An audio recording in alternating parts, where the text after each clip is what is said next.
full-time mage, I have a traveling panda. Welcome back, brave explorers of impossible worlds. We are excited to have you here to continue this odyssey together. Before we continue, everything you'll hear is pure fiction, so please don't try to replicate combat techniques at home. This wonderful story in all its rights belong to its brilliant original author. We are only the messengers of entertainment. Want another dose of adventure? Subscribe to our YouTube channel so you don't miss a single chapter, and if you can't wait, our Patreon has exclusive surprises you'll love. Chapter 101: A young woman's sensation with a young girl, 822.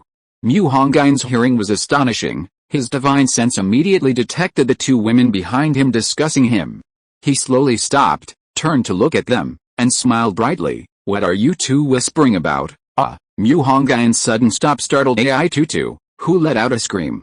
AI22 patted her impressive figure and looked at Mu Hongyun with bright eyes, saying, "My God, you're a freshman this year too?" Mu Hongyun spread his hands and said, "Isn't that obvious? You're a mage too?" Mu Nujio asked, voicing her biggest question. "Are insults this sophisticated now?" Mu Hongyun's eyes widened. He was amused and said, "What are you talking about? How am I not like a mage? Your performance that day was nothing like a mage's." Mu Nujio smiled brightly, referring to the day they met at the auction, when Mu Hongyun caught the lightsaber and killed the assassin. At that time, Mu Nujio had keen insight and immediately recognized the considerable value of that lightsaber. It was at least a spirit-level demon-slaying tool, something even ordinary war generals and demons couldn't withstand head-on. Demonic tools are divided into 5 levels: mortal, spirit, soul, heaven, and emperor. Mortal-level tools, like Mo Fan's Scythebone Shield, are essentially useless scrap metal after being attacked.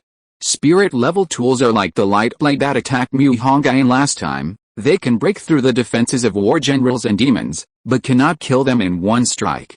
Soul-level tools are like Mo Fan's later stage Zhan snake armor, which can already withstand the onslaught of commanders. Heaven-level tools are any piece of the Black Dragon set. The complete Black Dragon set is Emperor level. Hey, everyone has some hidden tricks up their sleeve, Miss Mu. Are you sure you haven't hidden any? Mu Hongyun said, while scrutinizing their attire. Mu Nujia wore a black tank top underneath a gray wool sweater, paired with a pleated skirt and Balenciaga heels, revealing her rounded toes, which looked crystal clear. AI22, seeing Mu Hongyun looking at her, excitedly twirled around and said, "How do I look in this outfit today?" AI22 really wanted to know Mu Hongyun's feedback, her big eyes blinking adorably. "It looks good, but why did you decide to go for this style?" Mu Hongyun said with a wry smile. AI22 seemed to have a sudden urge today, wearing a bodycon skirt that accentuated her petite figure, making her chest appear larger and her legs shorter. "Don't you think it's amazing?" AI22 practically leaned on Mu Hongyun to ask. "It is indeed very unique, but this style doesn't suit you.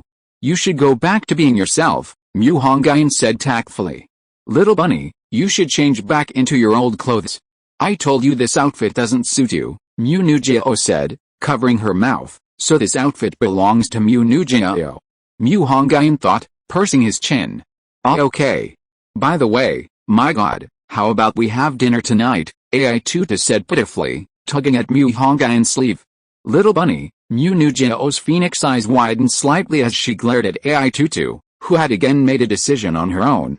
"Jio, aren't you curious about my God?" But AI22 wasn't afraid of Mu Nujio at all. Instead, she looked at her with an air of self-righteousness. Mu Hongyun also stared at Mu Nujio. What's there to be curious about?" Mu Nujio's voice grew softer and softer under Mu Hongyun's gaze until only she could hear it.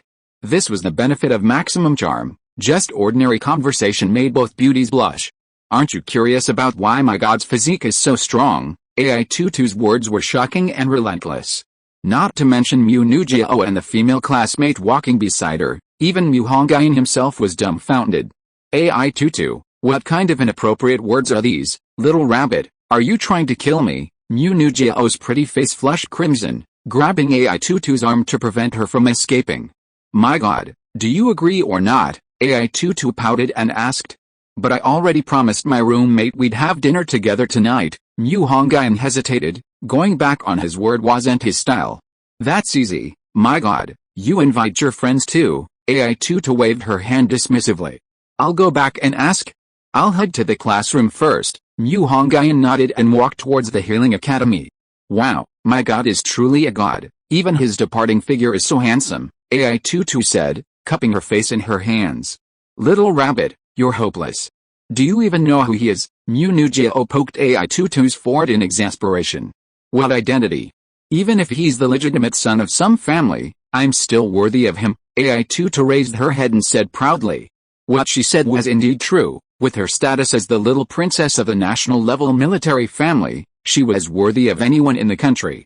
If he's a member of a family, then everything is much easier to discuss, Mu Nujio sighed and said, I'll tell you more about it when we get back. The Healing Academy was located between the Plant Academy and the Mind Academy. Mu Hongyun, a man sitting in the classroom, stood out from the crowd, because he was the only boy among the 40 students in the class. Or rather, he was the only boy among the 200-plus students in the entire academy. Because of his special temperament and handsome face, most of the girls shyly and secretly sized up Mu Hongyun. To be honest, none of the girls who awakened the healing magic were ugly. Healing magic was the best form of cosmetic surgery. Mu Hongyun's deskmate was a somewhat shy and introverted girl. When she saw Mu Hongyun sit down next to her, her face turned bright red, like Hinata next to Naruto, practically steaming from her forehead. Hey, Bai Tingting, you don't need to be like this. I'm not some man-eating monster, Mu Hongyun said helplessly. How do you know my name? Bai Tingting asked shyly. Do you know what fortune-telling is? Mu Hongyun grinned mischievously, leaning closer to Bai Tingting. Fortune-telling, you know that? Did you know my name through fortune-telling? Bai Tingting asked gently. No, fortune-telling has nothing to do with that. Your name is written in your notebook, Mu Hongyun smiled wickedly. You're so annoying. Bai Tingting immediately realized she'd been tricked by Mu Hongyun, but she couldn't muster any anger. Ahem, classmates, please stop fooling around. Teacher Ruanya cleared her throat on the podium, giving Mu Hongyun and Bai Tingting a special look. She'd been standing on the platform for over 5 minutes, and the 2 students below acted as if they hadn't even seen her, even though she admitted the male student was somewhat handsome. Bai Tingting immediately lowered her head shyly after being given a deliberately pointed look by teacher Ruanya. Mu Hongyun, however, accepted it calmly. Classmates, Ruanya began her usual opening remarks, as she'd done for years. I'm sure you've all noticed we have a special person. After her opening, Ruanya began to formally introduce Mu Hongyun.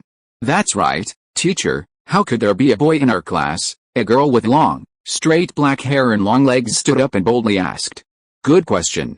You're Zha Guangling, right? Please sit down. Yes, teacher, the girl with long, straight black hair nodded her pointed chin, gave Mu Hongyun a haughty look, and then sat down. Mu Hongyun frowned, completely puzzled. Did he even know this girl with long, straight black hair? Why was she hostile towards him? Was she from the Mu family? The moment he thought of the Mu family, Mu Hongyun clenched his fists.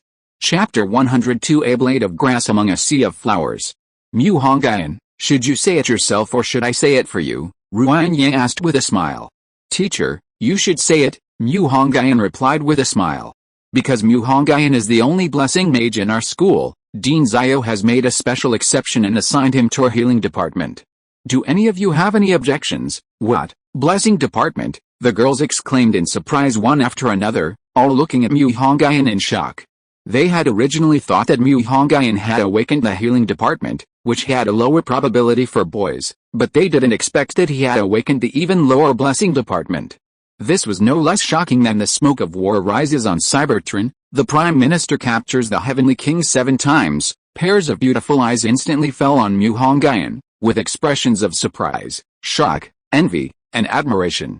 Alright, you all get to know each other, Ruanya left with these words, then picked up her textbooks and left. As soon as Ruanya left, the class erupted in chaos.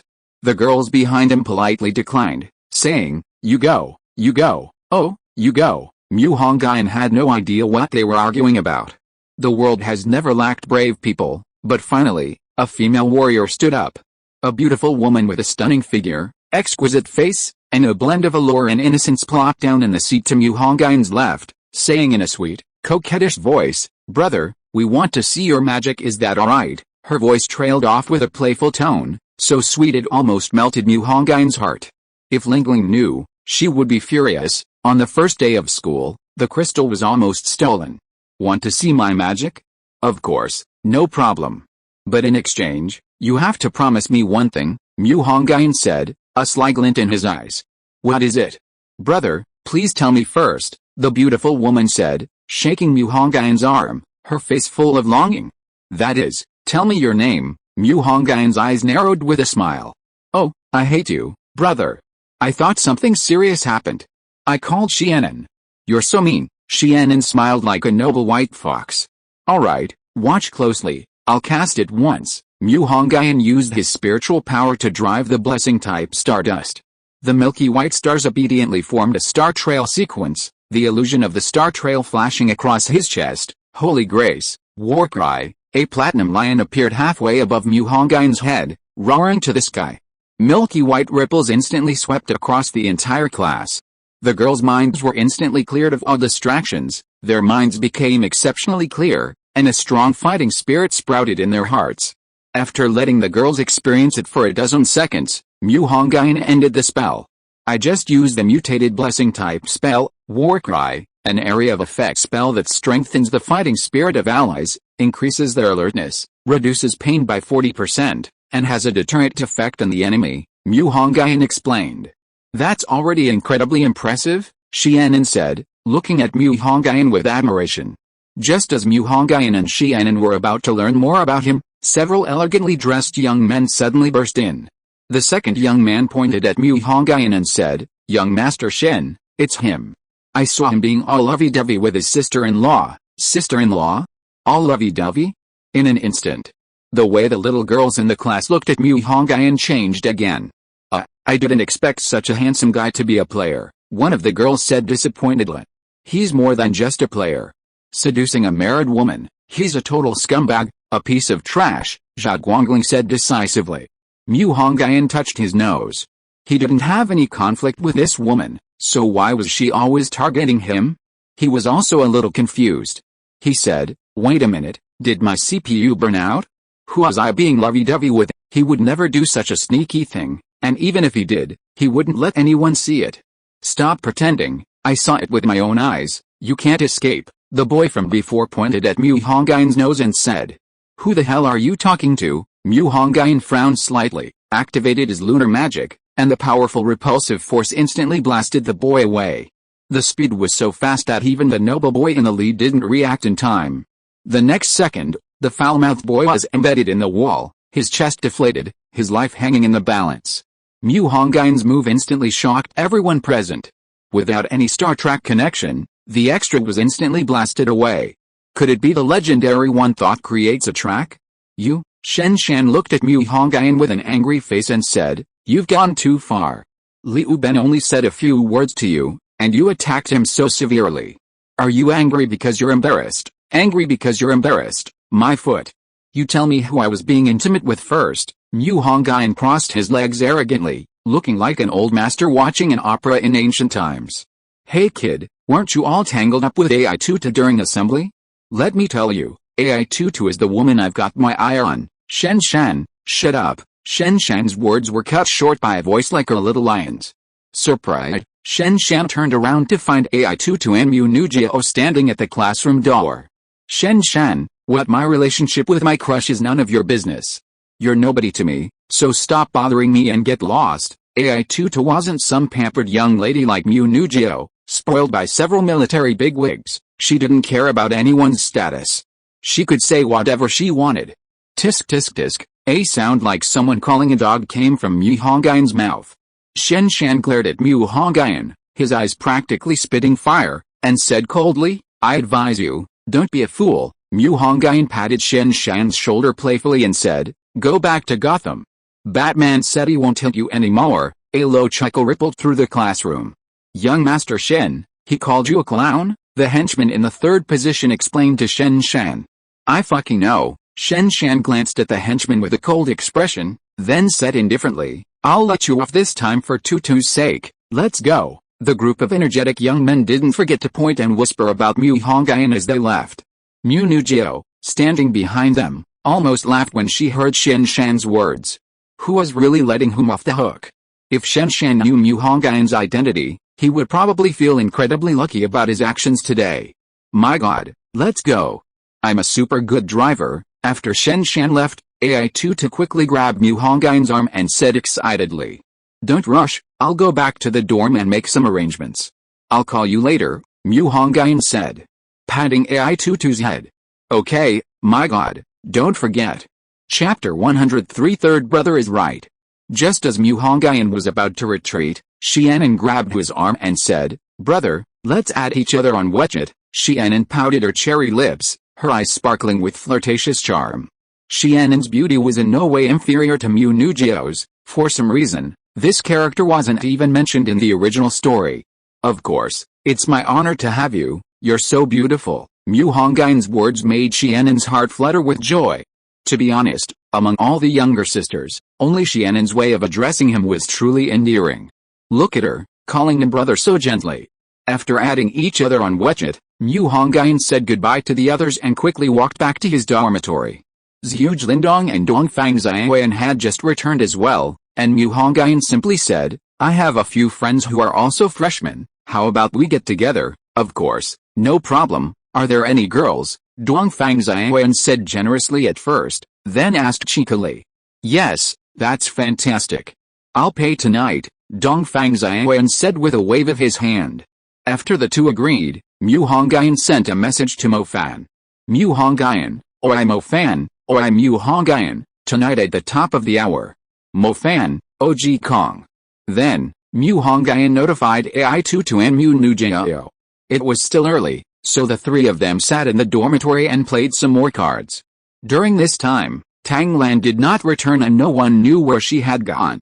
Halfway through the game, Meng Lan and Qiyuan suddenly ran out of the contract space. Huh?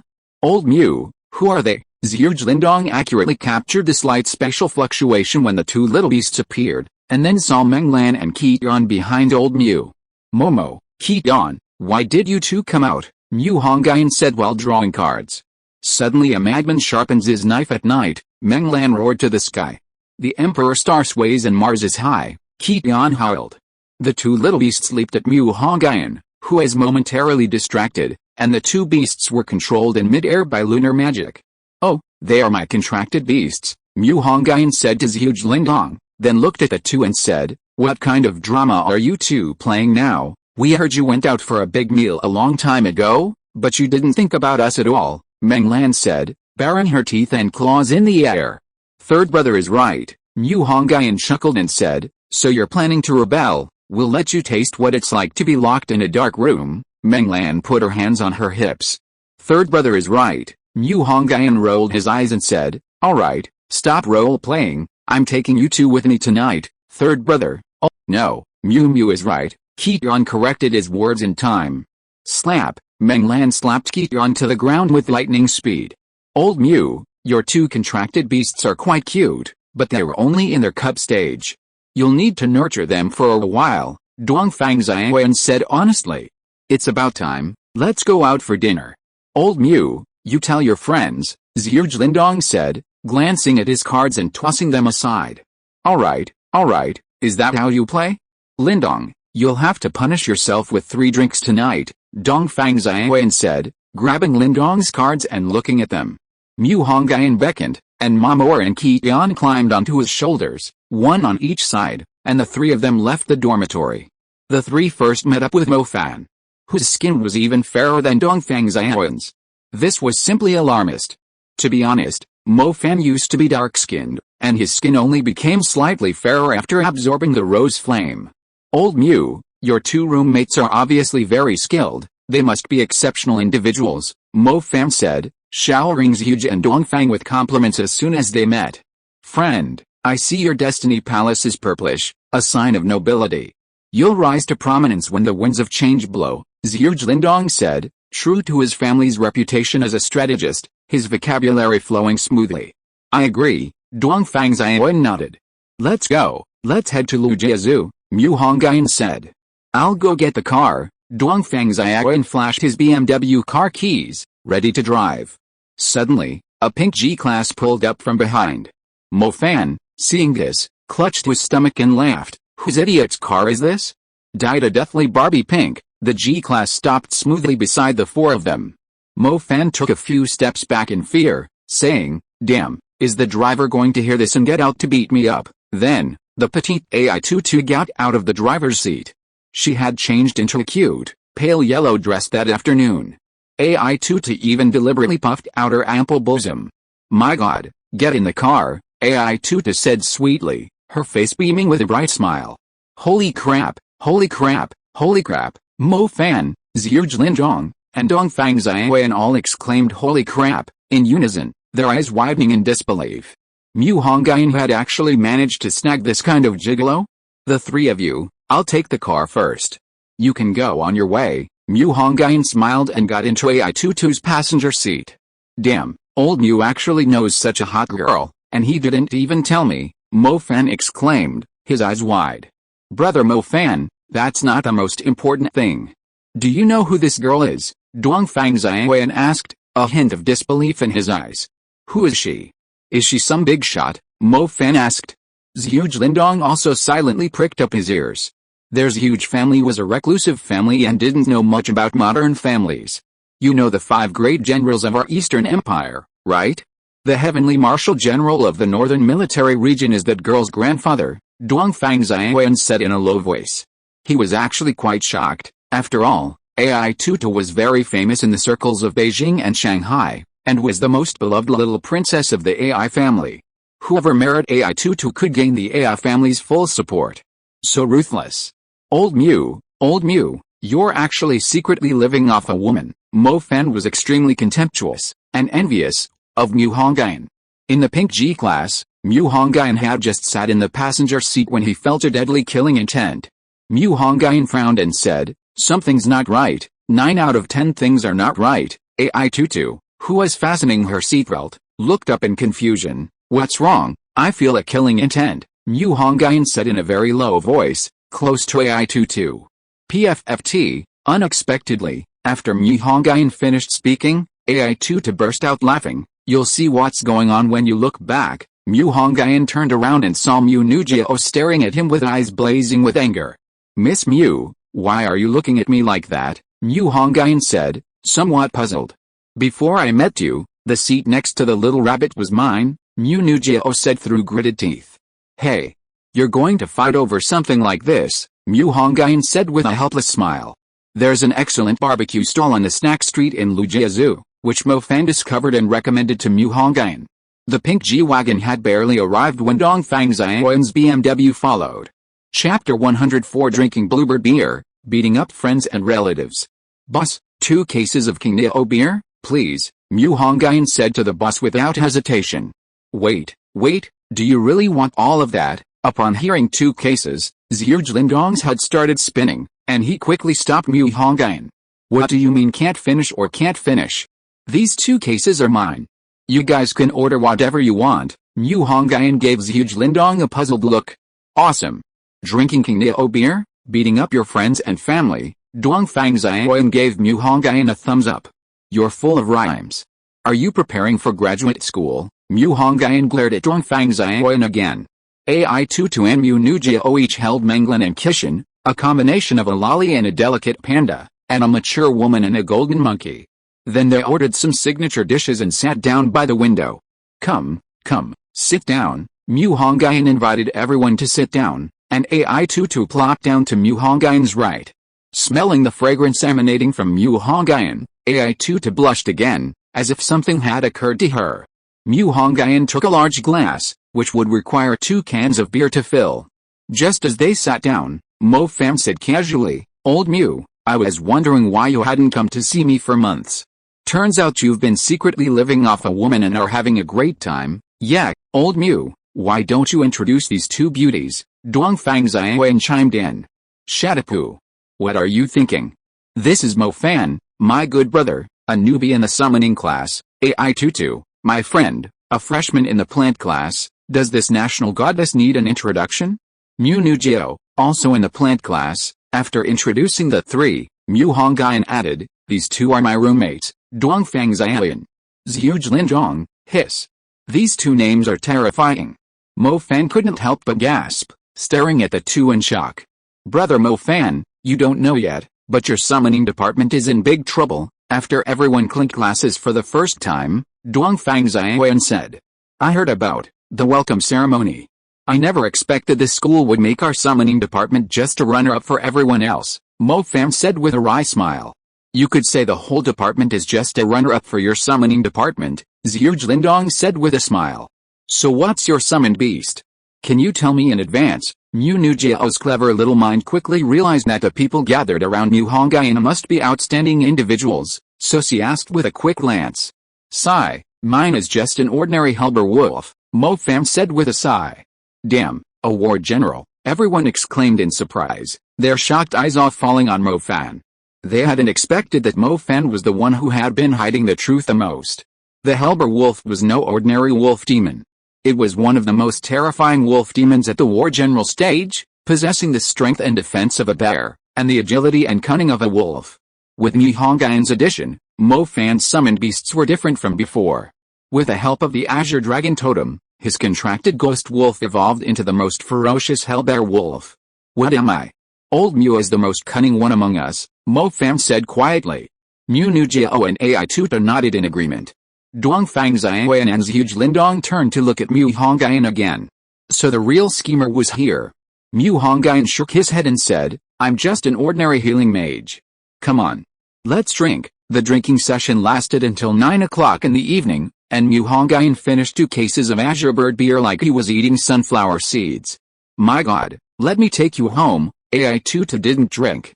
From now on, don't call me male god, just call me, brother, Mu Hongyun said, slightly drunk.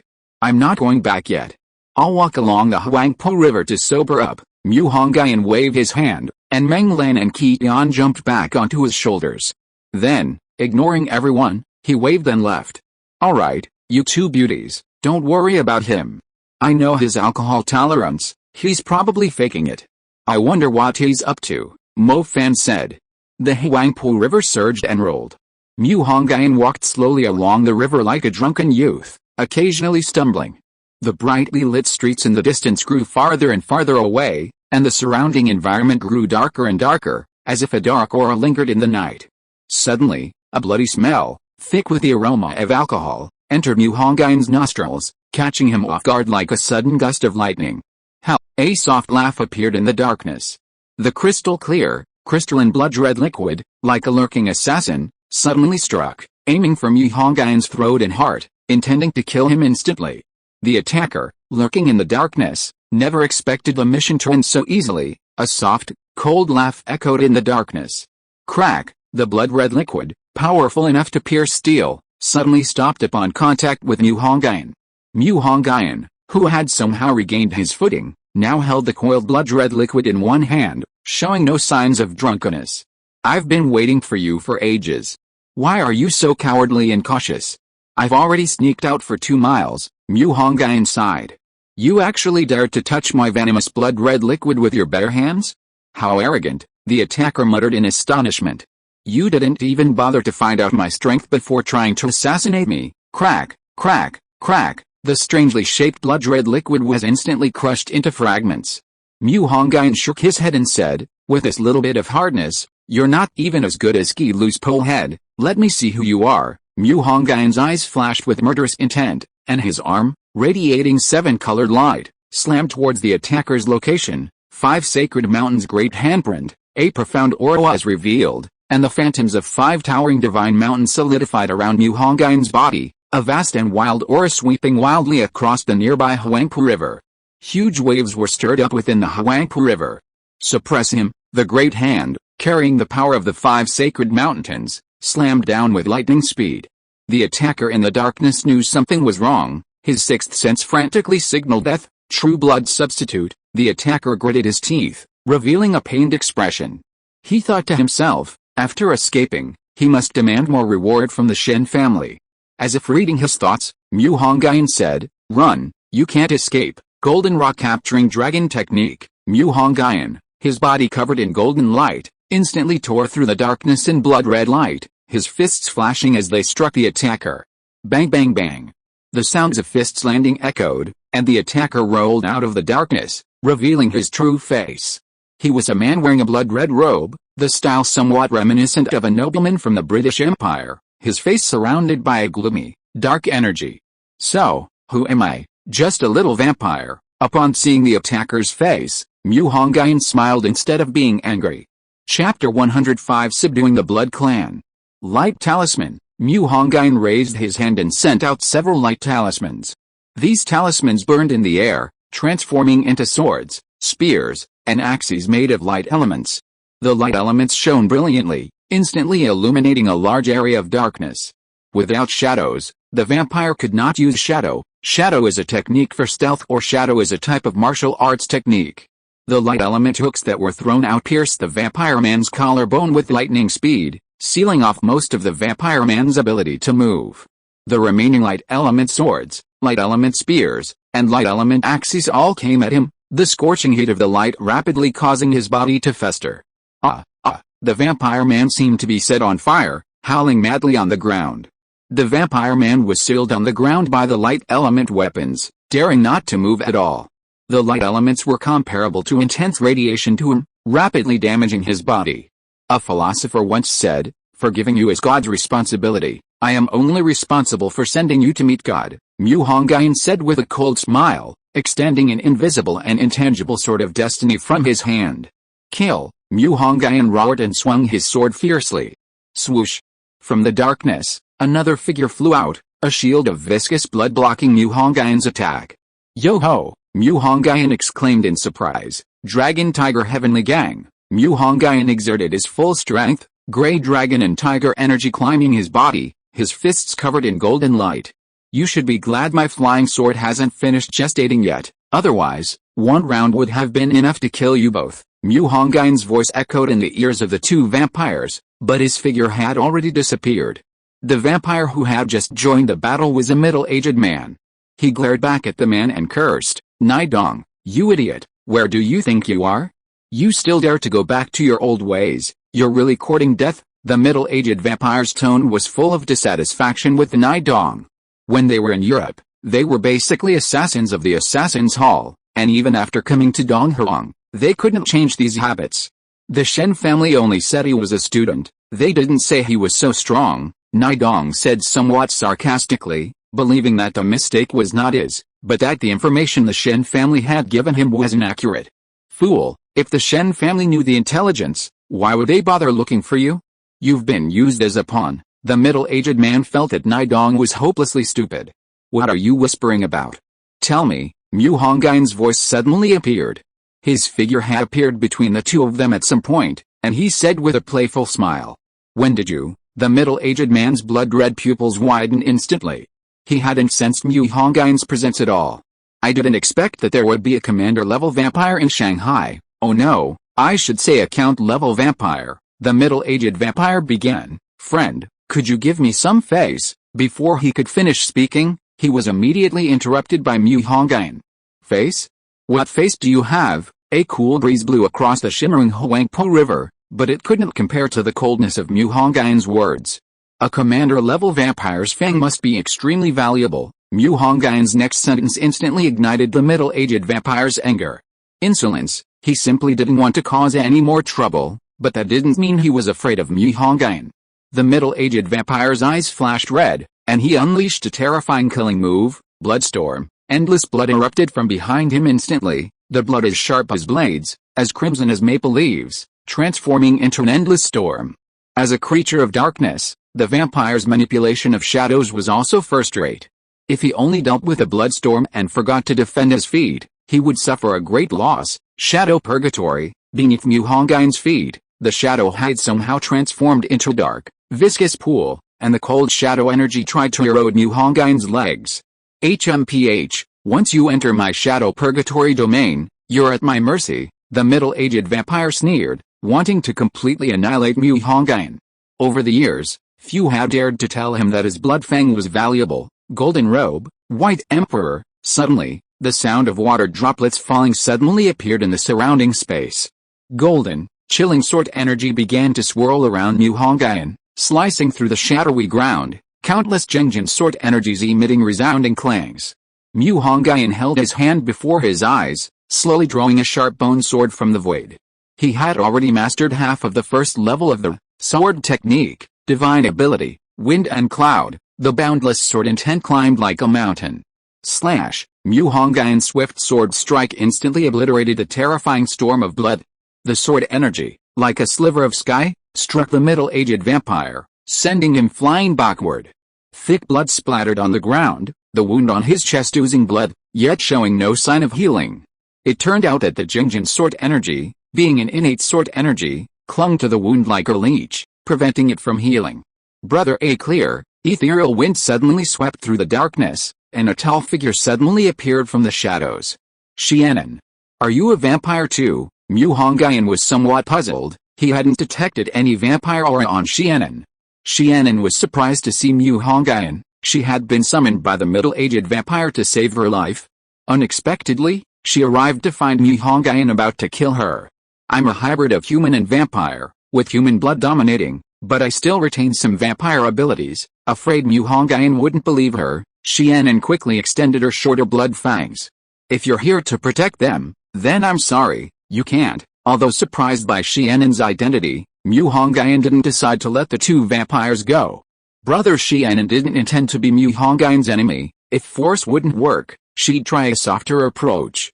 She stepped forward and hugged Mu Hongyun's arm, whispering sweetly in his ear, "Brother, please, please." Good grief, this whole flirting and coquettish tricks almost made Mu Hongyun forget how to do it.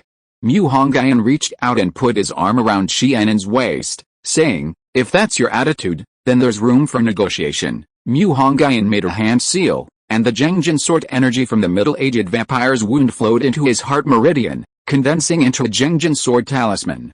This sword talisman, formed from innate sword energy, was far more exquisite than the ones planted in Chujuan, Mui, and Yuang's bodies. "If you acknowledge me as your master, I will spare your life." Mu Hongyun pointed his sword at the middle-aged vampire, speaking in a chilling tone. "Zuanting is willing to acknowledge your excellency as your master." Zuanting, the middle-aged vampire, sensed an aura of dominating demons and a strong killing intent emanating from Mu Hongyun's sword. He knew this was his only chance to survive. So he decisively accepted the master. As for him, he must die. Mu Hongyun pointed his sword at Nidong again. Sword technique, white lake, rippling sword energy erupted from the sword, washing over Nidong's body. Nidong didn't even have time to cry out before his soul was torn apart. Chapter 106, 20 Days of Military Training, a Bond of Military Spirit. After eliminating Nidong, Mu Hongyun turned to Xianen and asked, "How are you going to thank me? How about we go to my house? I'll show you my beautiful vampire wings," Xianen said with a grin, clinging to Mu Hongyun's arm. "Never mind, maybe next time." Before reaching the Golden Core stage, Mu Hongyun had no intention of breaking through to the Yuan-Yang realm, so he declined Xianen's offer. Who would have thought that before the freshman orientation, there would be a 20-day military training? When Ruyi announced that military training would begin tomorrow, the class erupted in groans. They thought their easy university life was about to begin, but why did they have to do military training? Teacher, why do we have to do military training again? Oh no, I haven't bought sunscreen yet. Oh no, oh my god. Ruyi cleared her throat, and after the students' complaints subsided, she said, "There's one more thing. Starting tomorrow, Mu Hongyun, you'll be our class monitor. If any of our classmates need anything, they can just go to Mu Hongyun." Mu Hongyun was always drowsy in class, and he could barely keep his eyes open just now, so how could he have heard what Ruyi said? What did the teacher just say? Mu Hongyun asked Xianen, and by Tingting next to him, his eyes still blurry. "The teacher said that you'll be the class monitor, and after tomorrow's military training, classmates can go to you if they need anything." Xianen looked into Mu Hongyun's eyes and said with a smile. "Sigh, indeed, no matter where I am, I can't hide my brilliance." Mu Hongyun sat up straight, stretched, and said lazily. "Brother, can I not do military training?" Xianen said, snuggling up to Mu Hongyun like a lazy kitten. "No," Mu Hongyun said righteously, "I'll be watching you all day tomorrow." No, brother," Xianen pouted, as if Mu Hongyun had done something heinous. After class, Ruyi sent Mu Hongyun a military training guidelines. Originally, Dean Zhao had assigned him to Ruyi's class to keep him from causing trouble, but Ruyi had directly used Mu Hongyun as free labor. Mu Hongyun used his earth travel supernatural power to return to his dormitory in one step. The dormitory was quiet, with only Mu Hongyun quietly adjusting his breathing. Foundation building was a huge project, the foundation that a tall building must lay. Foundation building started with the 5 senses and the 108,000 acupoints in the limbs, forging the body into a spiritual body. If he awakened a precious body during the foundation building tribulation, Mu Hongyun would save a lot of effort in foundation building. However, Mu Hongyun awakened the most difficult to comprehend 3 pure 1 seed. This seed is nurtured with spiritual power during foundation establishment, and through cultivation, it can directly reach the golden immortal realm after passing the great ascension tribulation. Yo, old Mu, back so early. Dongfang Xiaoyan walked in from outside the door, his feet seemingly floating on the breeze. Mu Hongyun said upon hearing this, "What's wrong with you? Were you chased by a ghost? Why are you walking on wind? Don't mention it. It's because your brother Yan is just too outstanding. He was spotted by a senior student as soon as he entered the Wind Academy. She cried and begged to be my girlfriend. I almost didn't come back," Dongfang Xiaoyan said with a sigh and a shake of his head. Dongfang Xiaoyan. Running away won't help. My grandfather said you are my fiancé. As soon as Dongfang Xiaoyan finished speaking, a penetrating voice came from outside the dormitory building. Hearing this voice, Dongfang Xiaoyan was completely dumbfounded. He didn't expect that woman to be so crazy and fierce. Holy crap, Mu Hongyun's expression instantly became interesting. He laughed and leaned against the window, wanting to see who this strange woman was. Mu Hongyun's eyesight was on full display at this moment, and he quickly spotted the girl holding the flowers below. The girl had long, wavy, flaxen hair, a beautiful face, and a tall, curvaceous figure. In short, she was flawless in appearance. Wow, your fiancée is pretty. What, not your type? Mu Hongyun turned to Dongfang Xiaoyan and said. I do like her, but she's from northeast China, and she's really shocking and painful, Dongfang Xiaoyan said with a bitter face. I don't believe it. How painful could it be? Mu Hongyun's face clearly said, disbelief. Next time we have a get-together, I'll invite her along and let her shock you a bit, Dongfang Xiaoyan said with a sigh. He was genuinely afraid of this tiger girl. He had only said one sentence to his female deskmate in class, and she had knocked him out with a single electric bang. Dongfang Xiaoyan, you're something else. You wait, I'll tell my grandpa you bullied me. Dongfang Xiaoyan didn't show up for a while, and the girl downstairs declared domineeringly. Brother Mu, go down and see if that tiger woman is gone, Dongfang Xiaoyan said to Mu Hongyun. It was clear that Dongfang Xiaoyan was traumatized by this girl. He didn't even dare to peek out. Brother Xiaoyan, not bad, your lovers even come to the dorm. Before he arrived, Zhu Lindong's voice preceded him. Zhu Lindong walked in, carrying his military training uniform, a teasing smile on his face.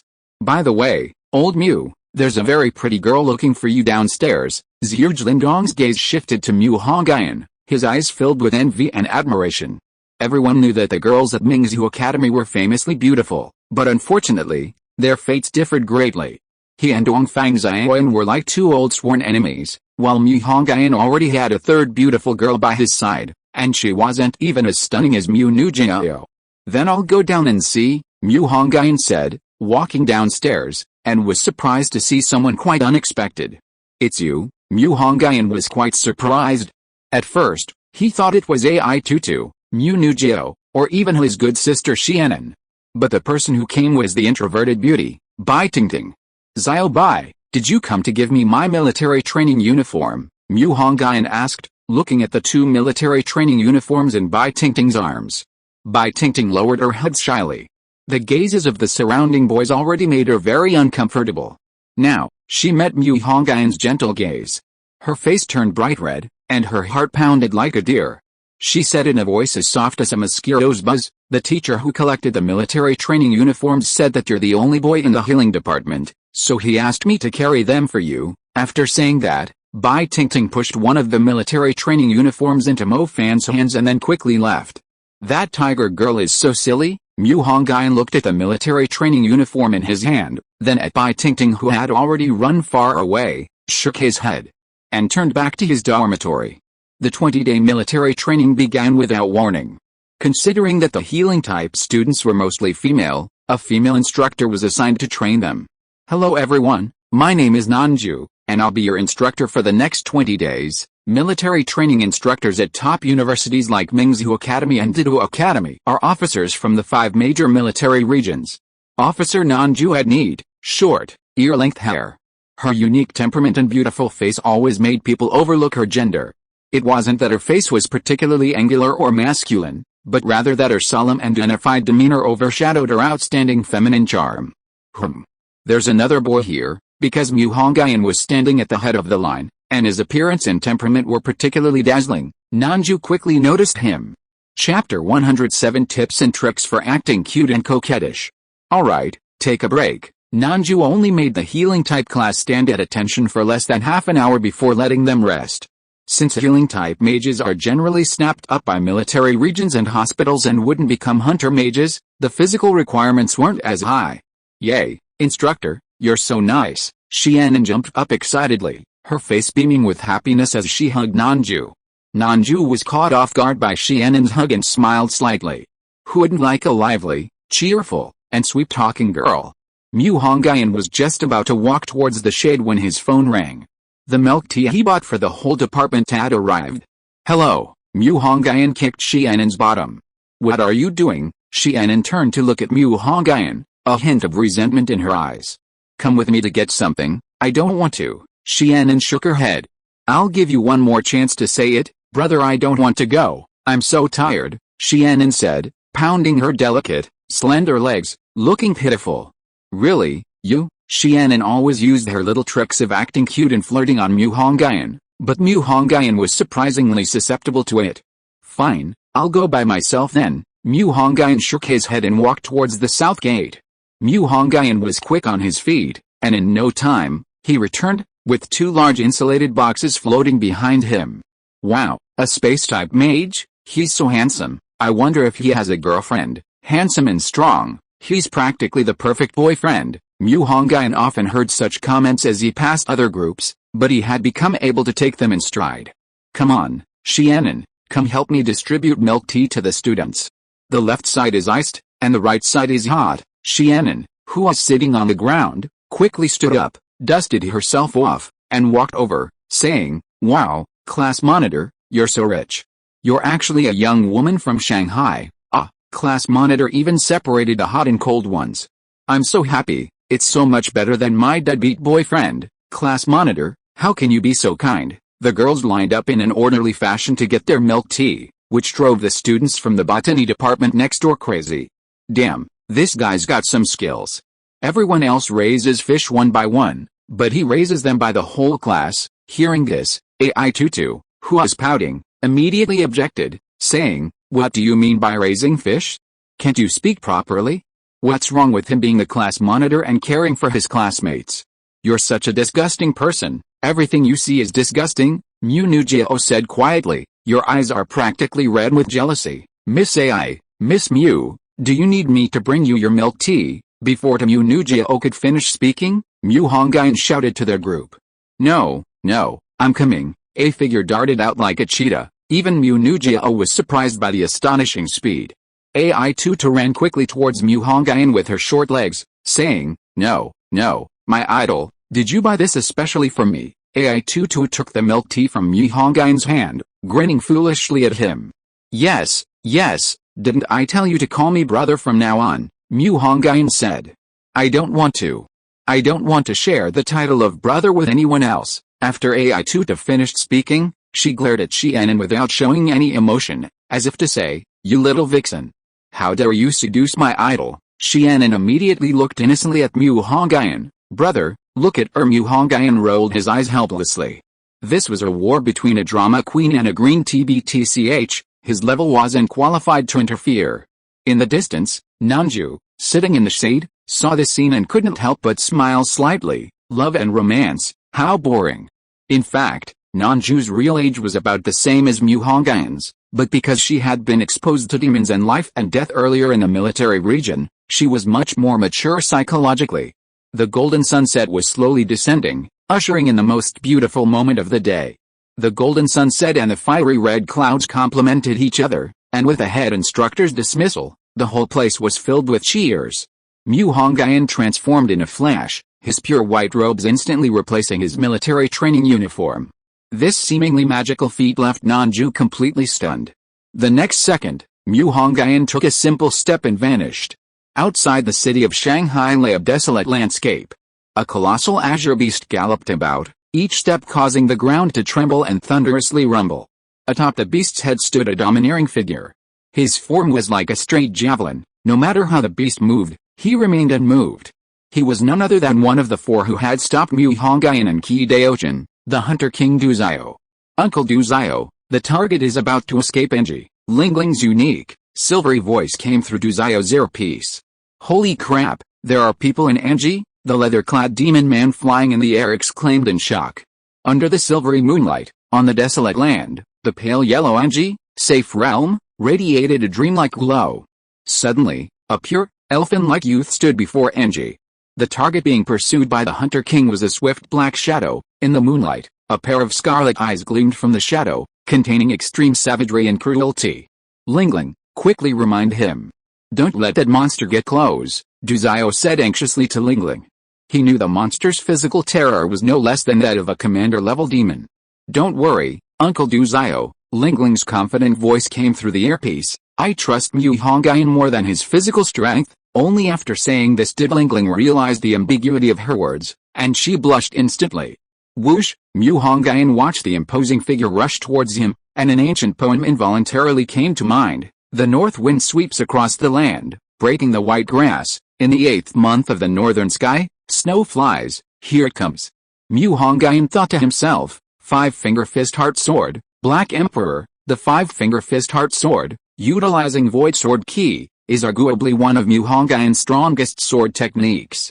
Mu Hongyun has no habit of holding back, going straight for the kill at point-blank range. The black shadow vanished in an instant, attempting to kill Mu Hongyun with overwhelming speed. However, Mu Hongyun unleashed a punch, fusing his fist intent with sword ki, instantly unleashing the hidden void sword ki. A black hole was blasted into the black shadow's chest by the void sword ki, instantly swallowing it. In less than a second, space healed, and the black hole disappeared without a trace. Only Mu Hongyun knew that the black hole had truly existed. The Hunter King Du Xiao and the demon man in the sky only saw Mu Hongyun throw a punch, and the swift black shadow vanished. Chapter 108. A flower in full bloom should be plucked while it's still in bloom.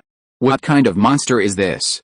It feels different from ordinary demons. After killing the monster with a single punch, Mu Hongyun stood quietly in place, sensing that this monster was somewhat different from the demons he had killed before. Only after Du Xiao and the demon man approached did he ask, what kind of monster is this? After landing, the demon man looked at Mu Hongyun with the eyes one would use to look at a monster. Monster? Who are you talking about? Is there anyone more like a monster than you? The demon man roared inwardly. Brother Mu, thank you very much. The azure behemoth, its stomping sound like thunder, came to a steady stop in front of Mu Hongyun, like a small mountain. The azure behemoth snorted, seemingly very afraid of Mu Hongyun.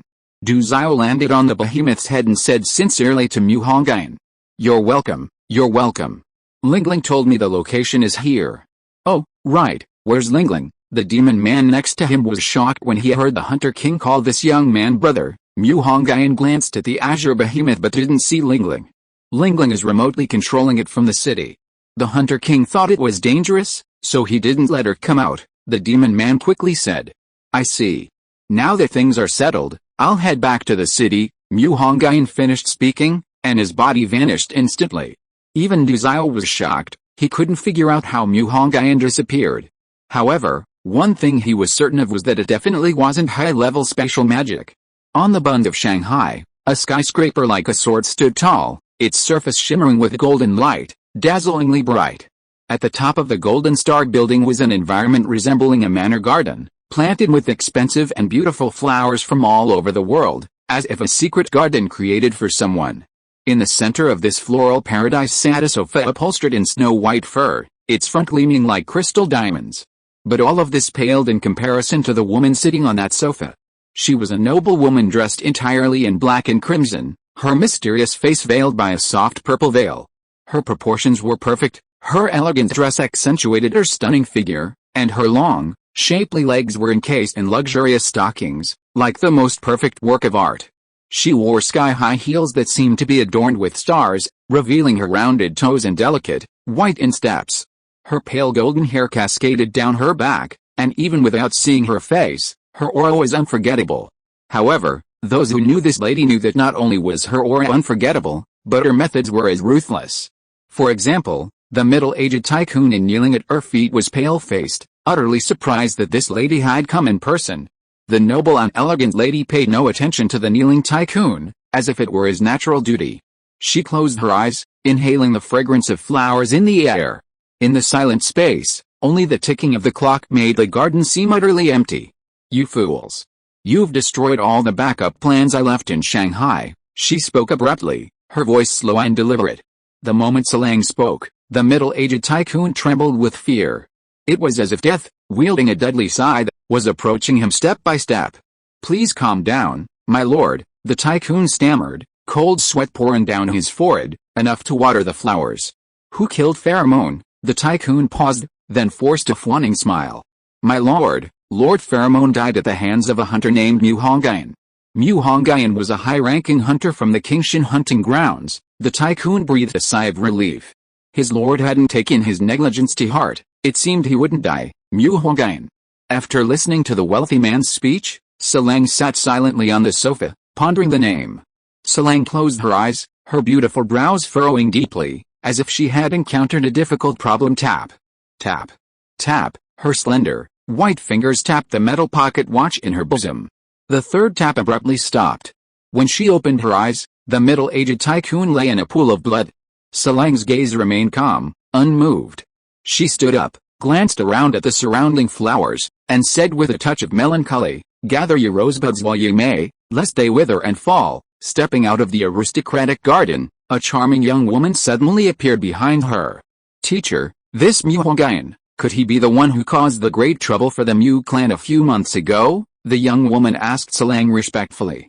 "That's right, the person with the strongest background among humans." Qinling laughed sarcastically. "Do you think the Holy Tribunal wouldn't know about something this big? Yet they haven't shown up for so long. They're cowards who only bet on the weak." "Teacher, our emperor's really that strong?" the girl asked with doubt in her eyes. "Emperors?" A trace of memory surfaced in Qiling's eyes, and she said deeply, "To the world, emperors are the true ancient rulers. Humans are like a speck of dust before them. Then this Mu Hongyun has an emperor protecting him, wouldn't he be invincible?" the girl said. "Ho ha ho ha!" Qinling laughed wildly upon hearing the girl's words, and said in a low voice, "Remember this, the weapon humans use to kill is never magic or magical tools, but the heart. The worst strategy is to subdue the enemy without fighting. The best strategy is to attack their hearts." Qiling's eyes revealed immense confidence and ambition. Humans are called human precisely because they possess emotions. At the Azure Sky hunting grounds, Mu Hongyun stepped in with light steps. Taking advantage of Lingling's inattention, he picked her up and kissed her on the cheek. "Mu Hongyun, today I'll make sure you rot in jail." Startled by the sneak attack, Lingling reacted, caught between rage and embarrassment, yelling that she wanted to arrest Mu Hongyun. "Do you still want me to teach you supernatural arts?" Mu Hongyun said to Lingling in a threatening tone. "What you teach is all useless stuff," Lingling retorted, turning her head away and pouting. Mu Hongyun was taken aback. "I won't allow you to say that about yourself, Lingling. Alright, it's getting late. Haven't you sensed any ki yet?" Mu Hongyun said, patting Lingling's head. Learning supernatural arts was Lingling's own request, as the minimum age for performing magic was 16, and Lingling was already craving power. So she begged Mu Hongyun to teach her the supernatural art she wanted. However, the usually clever Lingling hadn't shown any talent in the golden core cultivation path. 3 days had passed and she still hadn't sensed any ki. Mu Hongyun taught her the taking Yuandao's henging of the Shanking lineage, which could condense taking true ki. This scripture was the most peaceful and was also the secret technique Mu Hongyun used during his foundation establishment stage. Because Mu Hongyun cultivated both Taoist practices simultaneously, he skipped ki refining and went directly to foundation establishment, so he only learned this method during that stage. If Lingling had practiced this method during ki refining, and then used it as her primary cultivation method after foundation establishment, supplemented by the Yuking Yuanqi's henging and the Shanking Daning's henging, she could have directly entered the Taoist path after becoming an immortal. If you are listening to this novel on a channel other than Fanfic World, it means it was downloaded and re-uploaded without effort. we warmly invite you to visit our channel, Fanfic World. There you will find the original version of this story and many other novels of various genres. We look forward to seeing you dive into a world of incredible novels. Chapter 109 Mo Fan takes on 2. After another night of instruction, Lingling still couldn't grasp the key. Mu Hongyun helplessly concluded that Lingling was not destined for the taking Yuandao's Zhenjing. He then left her the Shanking Dadan's Zhenjing for her to comprehend before continuing his military training. Lingling complained, "Everyone else avoids military training like the plague, why are you so eager?" Mu Hongyun retorted, "Can military training for other departments be the same as military training for the healing department?" At the Mingzhu Academy's Qin campus, on the second playground, Mu Hongyun stepped onto the playground and instantly transformed, his loose, pure white robe becoming a fitted military uniform. This move immediately attracted the attention of countless female students and the envy and jealousy of the male students. "Wow, so cool. Is this also an application of spatial magic?" A girl from another department's team saw Mu Hongyun's transformation, her eyes shining with admiration. This ability was simply too convenient. If she also mastered spatial magic, wouldn't she be able to change clothes several times a day? "Wow, so handsome. It's that same handsome guy again. I heard he's the class monitor with a healing touch. He bought milk tea for the whole class yesterday. Yeah, look at that class monitor, tall, handsome, and generous. Then look at our class monitor. I don't even want to comment, class monitor. I didn't even say anything, and now this fire is burning me? Brother, where did you go last night?" As soon as Mu Hongyun returned to his class's area, Xianin leaned in with her hands behind her back, asking with flirtatious eyes. "Back to teach the kids, what's up?" Xianin said with a sly smile. "Our dorm wanted to treat you to dinner, but your roommates told us you weren't in the dorm." "Oh, no need for dinner, just give me the money you used to treat me," Mu Hongyun said without hesitation. "Huh?" Xianin's eyes widened in shock. She couldn't believe her eyes. Could a normal person say something like that? Seeing Xianin's face change repeatedly due to extreme suspicion, Mu Hongyun chuckled and tapped her forehead, saying, "Just kidding." Around 8:30, the instructors, having finished breakfast, arrived at the training ground. "Good morning, instructor." As soon as Nanju entered the training area, the healing-type girls greeted him in unison. Because Nanju was about their age, he didn't subject them to high-intensity training, not even reaching normal intensity. It was more like playing. "Hey, instructor," Mu Hongyun greeted them lazily. "Good morning, squad leader." "Good morning, squad leader." As more and more people entered the training ground, many girls came over to greet Mu Hongyun, who smiled and responded to each one. Training began quickly, but while other squads trained for an hour and a half, Nanju trained for half an hour and rested for an hour. If it weren't for the special circumstances of the healing-type girls, the head instructor would have suspected that Nanju was trying to win people over and usurp military power. Besides the healing class, the other classes training on the second training ground included plant, mind, and sound classes. The summoning class had too few members and was merged with a sound class. The elementalists, however, were on the first training ground, which was large enough to accommodate over 2,000 elementalists. "Alright, rest." After standing at attention for half an hour, Nanju gave the order to rest again.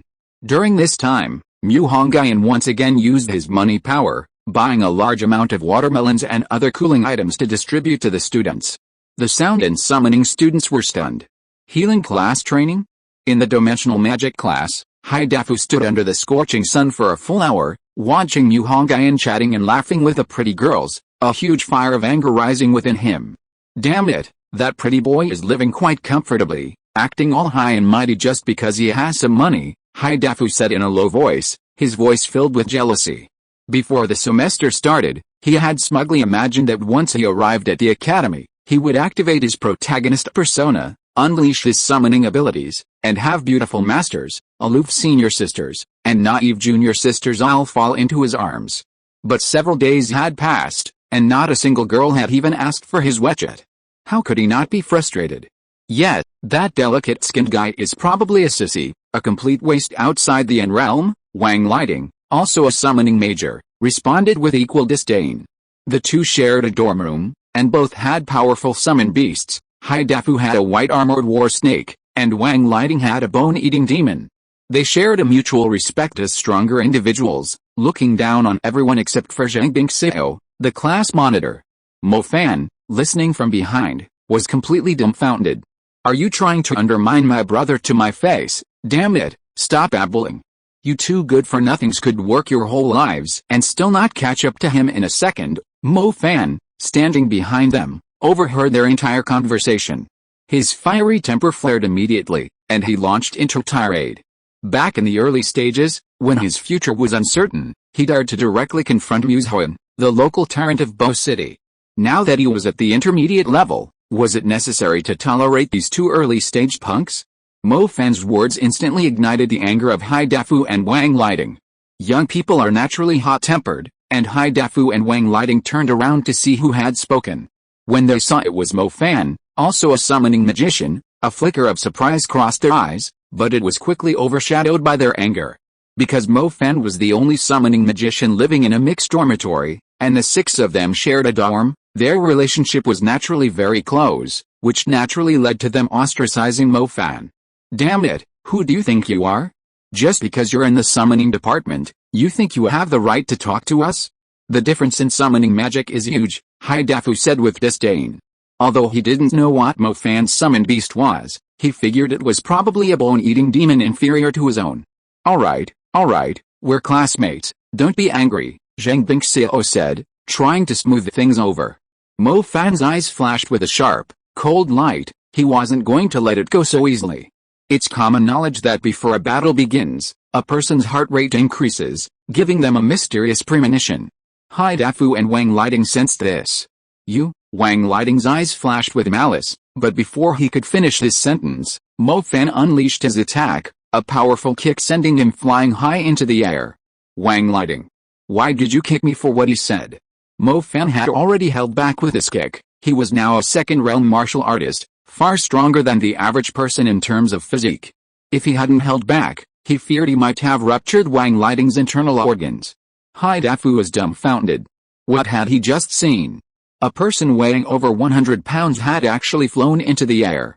Don't rush, you're next, Mo Fan said with a cold smile. He wasn't the kind of person to show favoritism.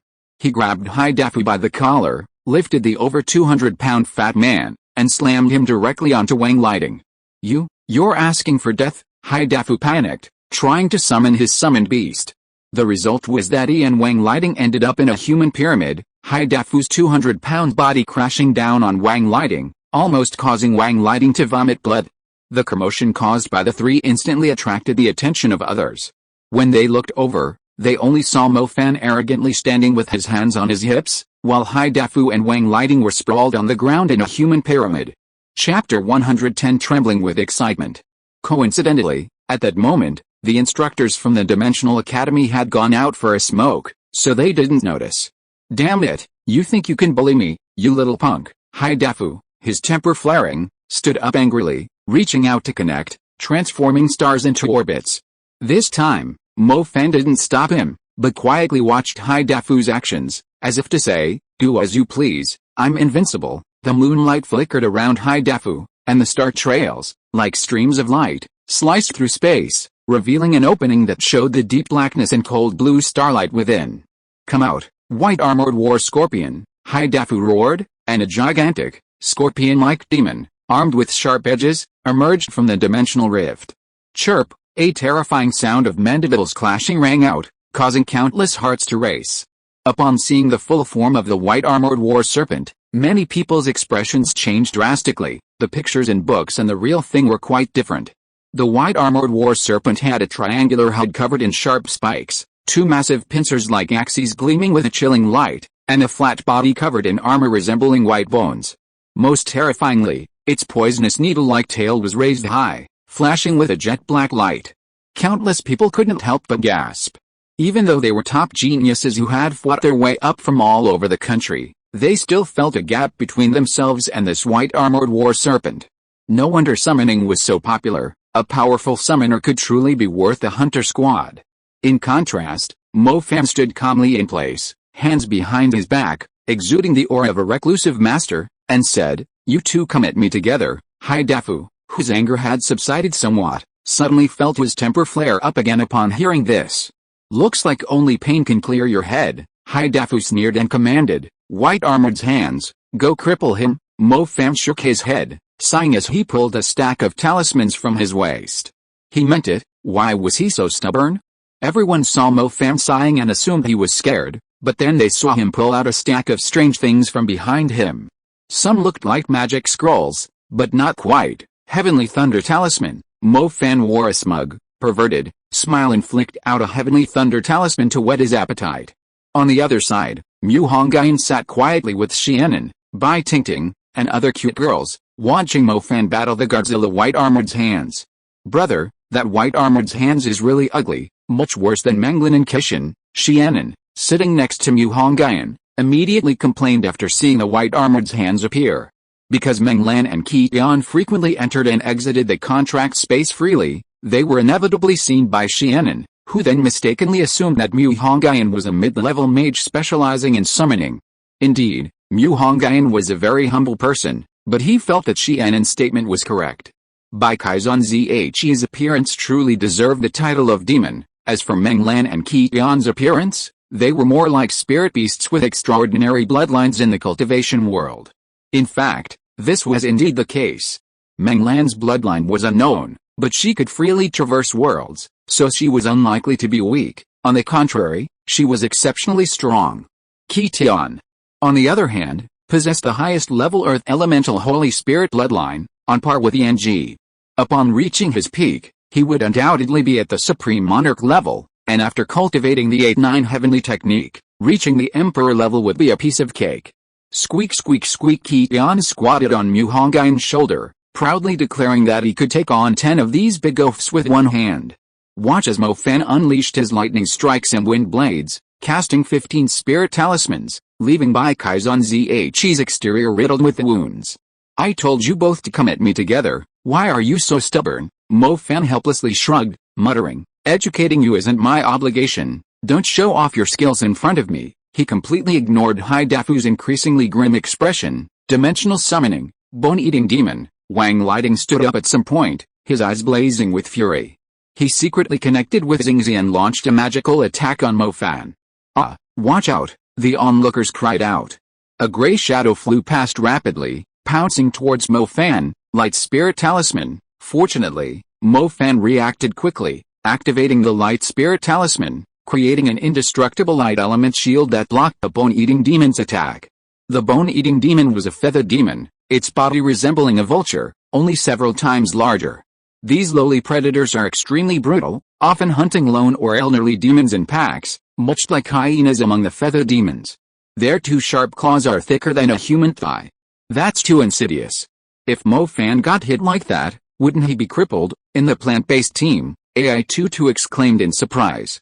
It's not that simple. Mu Nujiao shook her head, saying, Mo Fan's combat awareness is extremely strong, already comparable to some hunters in the Hunter Alliance. In the healing-based team, Mu Hongyun calmly stood up and whispered, I'll add a little something extra. Xianan looked at Mu Hongyun curiously, staring into his eyes, and asked, what are you going to do? Just watch. Mu Hongyun revealed a mysterious smile. Holy Grace, Warcry, a lion composed of golden light suddenly appeared, gathering above Mu Hongyun's head, causing everyone to stare in awe.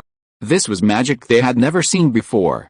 Until their gaze fell upon Mu Hongyun in the healing-based team.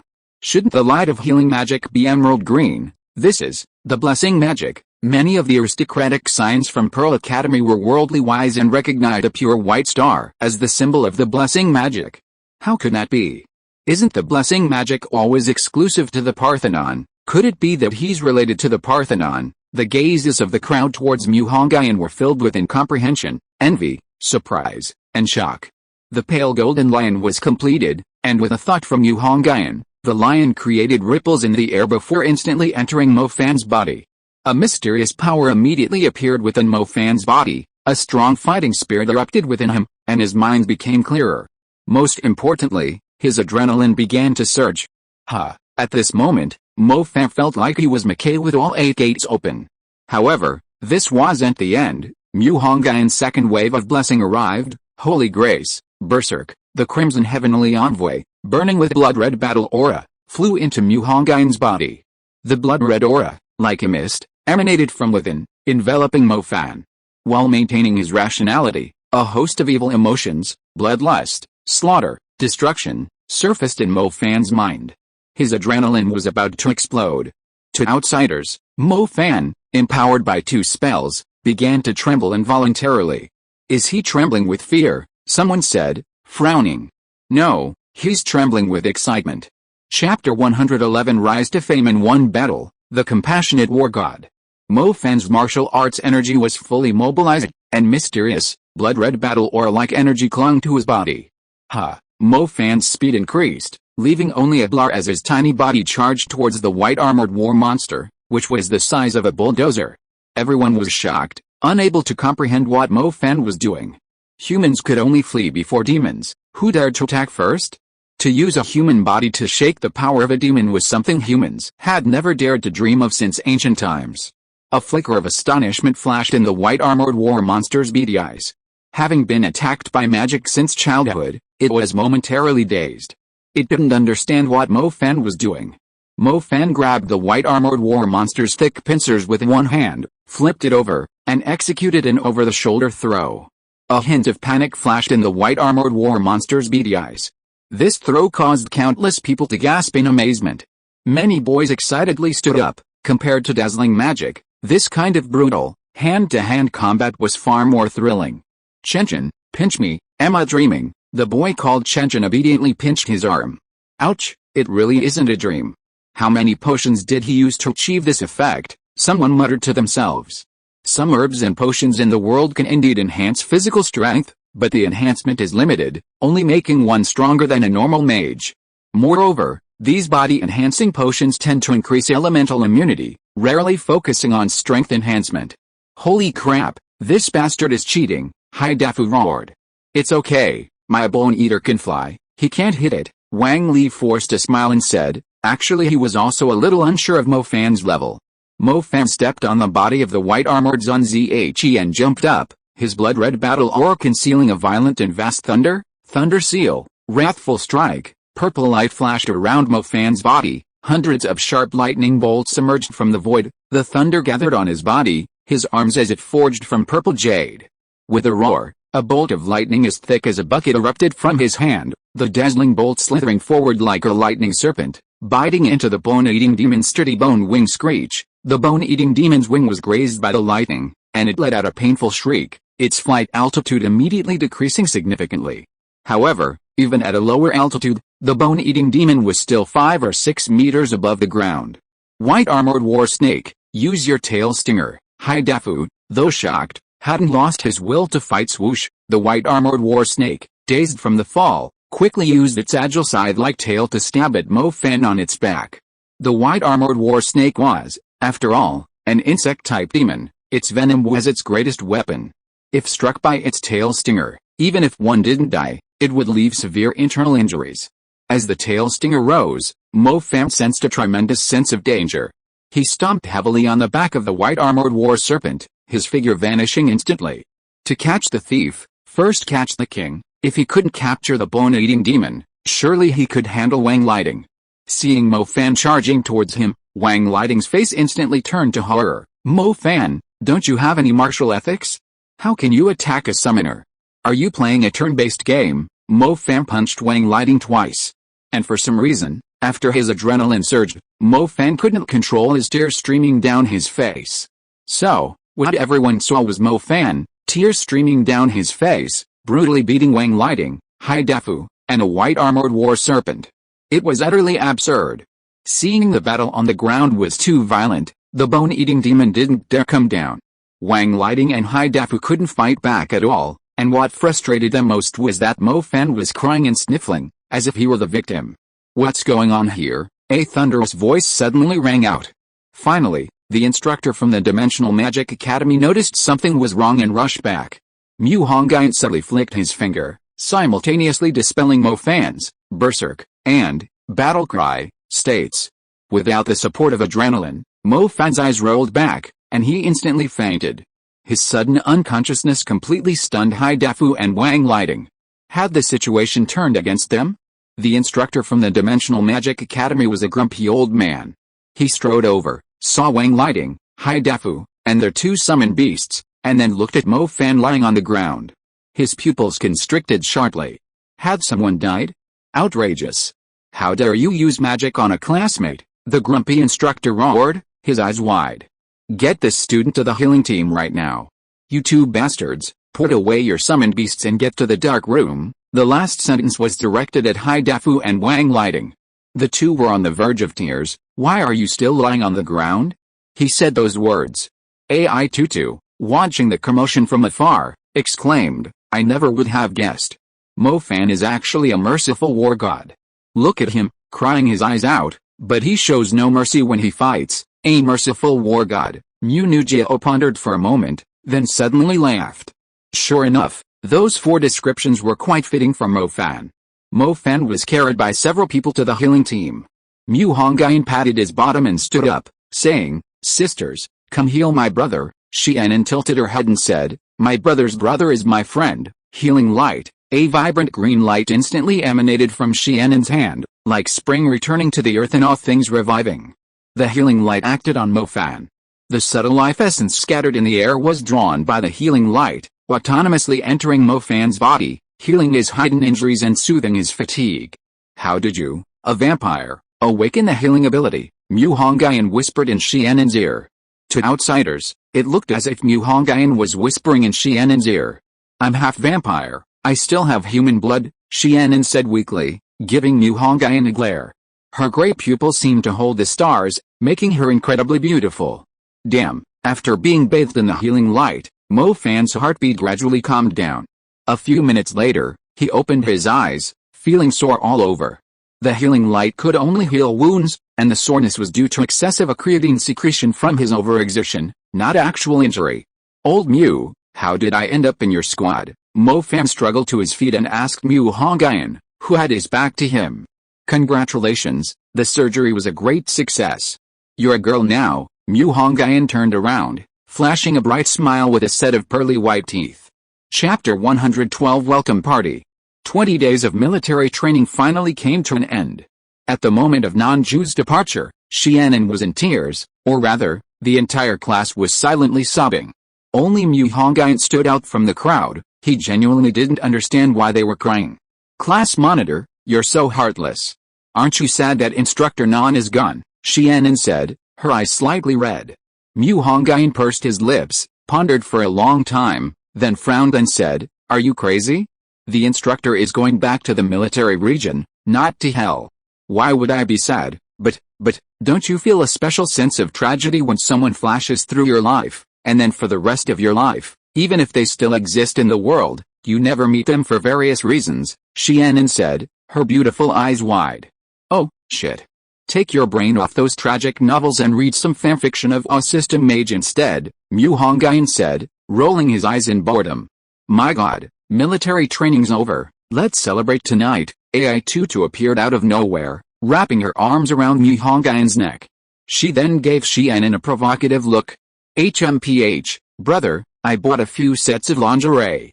Can you help me choose which one looks best tonight? Xianan smiled seductively, whispering in Mu Hongyun's ear. You little vixen. AI Tutu's eyes widened upon hearing Xianan's words, her face turning bright red. She gritted her teeth and said to Xianan. A fierce glint flashed in Xianan's eyes as she stared at AI Tutu's figure, saying casually, Fat winter melon, you.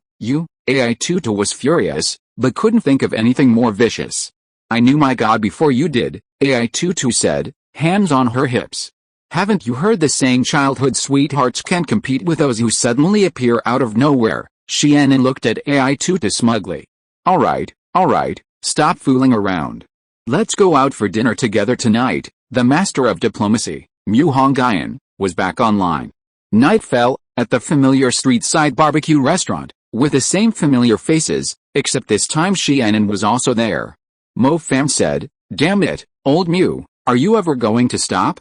If we have a few more gatherings, this table won't be big enough, Mu Hongyun said innocently. I had no choice. Zhirjlindong silently said, Listen to this, is it human nature? They really are just my friends. Mu Hongyun felt like he couldn't clear his name even if he jumped into the Yellow River. Fine, old man, I'll stick close to you tonight. If you've got the guts, don't go to the hotel, Mo Fan said playfully. By the way, Mo Fan, Do you know the rules for the magic duel at the welcome party? Mu Nujio suddenly asked. What rules? It's just a duel to show off our strength. What other rules are there? Mo Fan genuinely didn't know. He was a notorious cultivation maniac, and after acquiring the Azure Dragon Netherworld cultivation technique, his cultivation had become even more frenzied. Didn't you know? If your summoning department doesn't defeat at least 100 people, all your resources will be divided among us, Dongfang Xiaoyan said with a smile. Really? Does that mean our summoning department is just a bunch of innocent victims? Mo Fan exclaimed. There must be some hidden rules, like if the summoning department can defeat 200 people, they can get all the resources in the entire academy, Mu Hongyun said casually. Hey, bro. Don't mess around. Mo Fan's eyes lit up when Huge Lindong saw Mu Hongyun finish speaking. He knew things were going to go wrong. He was planning to play tomorrow. Come on, brothers, say something. Who wants to play tomorrow? Mo Fan said excitedly. I'm not playing, Dongfang Xiaoyan said, shaking his head first. His family released Dongfang Ming, Dongfang Lai, and other geniuses to cover for him. He was the true genius of the Dongfang family this generation. So, before he could grow up, Dongfang Xiaoyan had to play cautiously. I'm sorry, Mo Fan, but I have to play because of my family, Mu Nujio suddenly said. It's nothing, Mo Fan said, then looked at Mu Hongyun, seemingly focusing on him. Mu Hongyun noticed Mo Fan's gaze and immediately cursed. What the hell am I supposed to do? A weak blessing mage like me, going up there to be a spectacle. Mo Fan, weak. What does weak have to do with you? Old Mu, why don't you secretly cast 2 more blessing spells on me? I feel like I could smash through the welcome party, Mo Fan said whimsically. Ha, you're not treating Dean Zio like a human being at all, Mu Hongyun said sullenly. That's why we have to do it secretly, Mo Fan said with a sly smile. Brilliant. This recording will be on Dean Zio's phone tomorrow, Mu Nujio praised the two of them, holding up her phone. Ahem, Mu Hongyun's eyes darted around. Mo Fan, I won't go along with you. Forget about it, Mo Fan. His mother. The next day, Qingdao Arena. Qingdao Arena is a fighting arena built by Mingzhu Academy on the Qing campus. Its exterior is very magnificent and imposing, and its interior area is larger than a football field, otherwise how could it accommodate summon beasts? Qingdao Arena is also the venue for the annual freshman welcome party on the Mingzhu campus. However, today the dueling arena has opened a huge barrier cage, commonly known as the Beast Fighting Iron Cage. On the 4 sides of the Beast Fighting Iron Cage are tiered seats, densely packed, estimated to be able to hold 10,000 people. After lunch, Mu Hongyun and his 2 roommates and 3 beauties occupied the front viewing positions. The 6 of them were quite eye-catching. After all, there were phenomenal beauties like Mu Nujio and Xianan, as well as Ai Tutu, the top heiress in the country. A group of glamorous people suddenly walked into Qingdao Arena and took the front seats as soon as they entered. They were the scions of local aristocratic families in Shanghai, the 4 strongest magic families in Shanghai, Mu, Dongfang, Lu, and Bai. What remained were the second-tier aristocratic families. Actually, the original 4 great families didn't include the Dongfang family. Their stronghold was in Hangzhou. However, the Zhuang family had declined somewhat in recent years, overtaken by the Dongfang family. The core of their circle consisted of the direct descendants of the 4 great families, Shen Shan of the Shen family, Bai Zhangfang of the Bai family, and members of other second-tier families.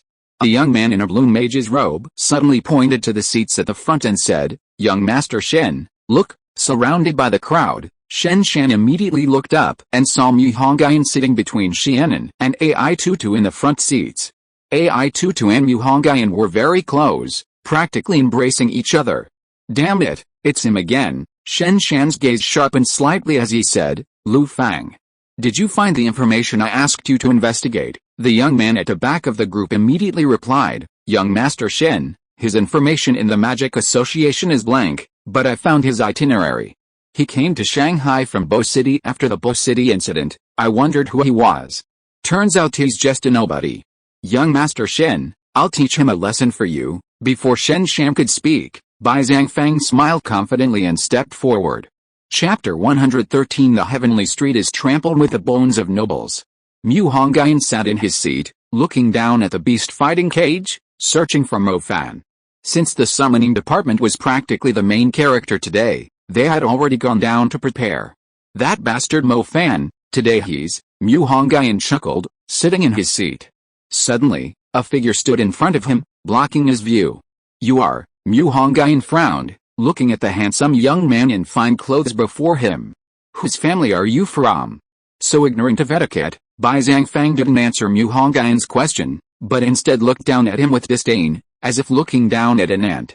Don't you know that these seats in front belong to our 4 great families? What is your status, what is your strength, that you dare sit here? Before Mu Hongyun could speak, Bai Zhangfeng launched into a series of words.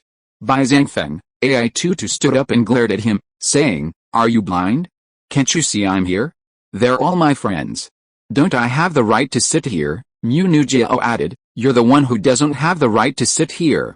Although we're both from the 4 great families, our Mu family is number 1, while your Bai family is just a lowly last. Mu Nujiao, Mu Nujiao's words undoubtedly hit his sore spot. His expression twisted instantly, and he said to Mu Hongyun in an unfriendly tone, fine, so your Mu family is going to tear the Bai family apart for a peasant?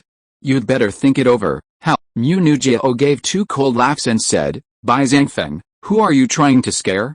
You don't represent the Bai family, and I don't represent the Mu family. Mu Hongyun, on the other hand, looked at Bai Zhangfeng with great interest. It seemed that after connecting with Mo Fan's destiny, he had gained a constitution that made him easily ridiculed wherever he went. First Xin Shan, and now Bai Zhangfeng. Bai Zhangfeng's face was ashen as he looked at Mu Hongyun and said, I hope you can hide behind women for the rest of your life. With that, he turned and left with a disdainful expression. Stop. Mu Hongyun's smile remained unchanged as he coldly uttered those 2 words. Bai Zhangfeng's face twisted in mockery, and he was about to turn back to taunt him when he found his body suddenly frozen, as if he had been immobilized. What's going on? Is it special magic? Bai Zhangfeng was terrified, his only movement now being his eyes. His other organs seemed to be embedded in space. Mu Hongyun stood up imposingly and said, I don't know who spoiled you all with your stinking habits, buzzing around like flies in front of me, trying to run away after saying what you want, as if I have no temper. He pressed down slightly, and Bai Zhangfeng involuntarily knelt on the ground, prostrating himself. How dare you? Bai Zhangfeng roared furiously, his eyes bloodshot as he banged his head on the ground. He was a direct descendant of the Bai family, and a magical genius of this generation. He was born worlds apart from these commoners, yet now he was being forcefully pinned to his knees by one of them. His roars were nothing but impotent rage. Mu Hongyun looked up at Shen Shan and the others behind him. He had detected them with his divine sense when Bai Zhangfeng approached. Seeing that Mu Hongyun had spotted him, Shen Shan didn't hide. Instead, he smiled and opened his mouth, though no sound came out, clearly lip-syncing to say 2 words, full of provocation. Shen Shan was betting that Mu Hongyun wouldn't dare attack him at the welcoming ceremony. Unfortunately, his luck wasn't so good. Mu Hongyun opened his mouth, revealing a set of pearly white teeth.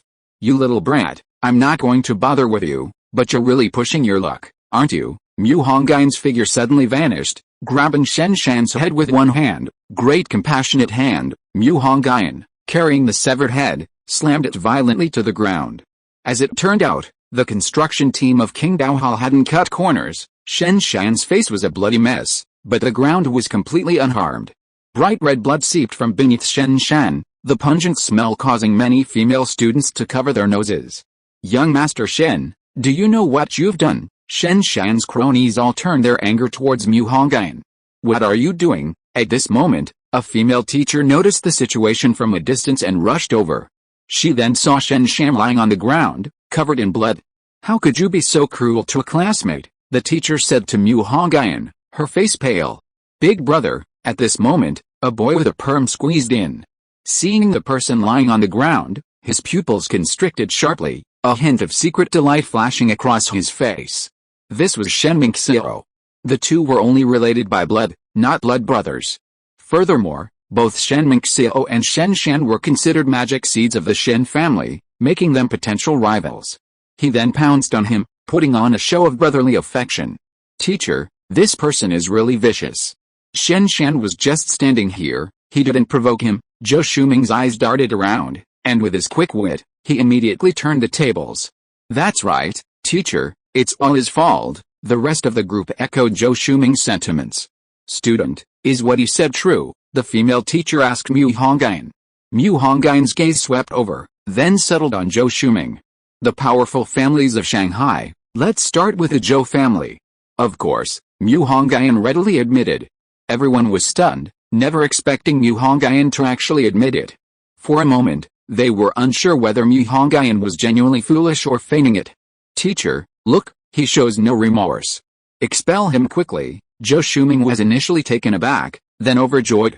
Hearing Mu Hongyun's frank admission, the female teacher's expression turned stern. Student, come with me. What's your name? Mu Hongyun suddenly asked Zhou Shuming.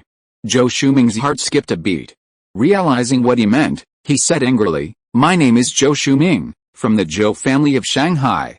What, you think you can threaten me in front of the teacher? Not at all.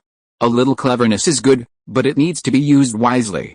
This time, I'll teach you a lesson. With that, Mu Hongyun's figure suddenly vanished into thin air. Lingai Mountain, Zhou family mansion. The locations of aristocratic mansions seem to be chosen based on the principle of being situated near mountains and water. For example, the Mu family in the capital built their mansion on Mount Mupang, while the Mu family in Shanghai built theirs on the banks of the Huangpu River. The Zhou family naturally followed suit, occupying a mountain called Lingai in western Shanghai. At this moment, beneath the gate of the Zhou family mansion, a white-robed youth appeared as if he had seen a ghost in broad daylight, floating towards the Zhou family's gate.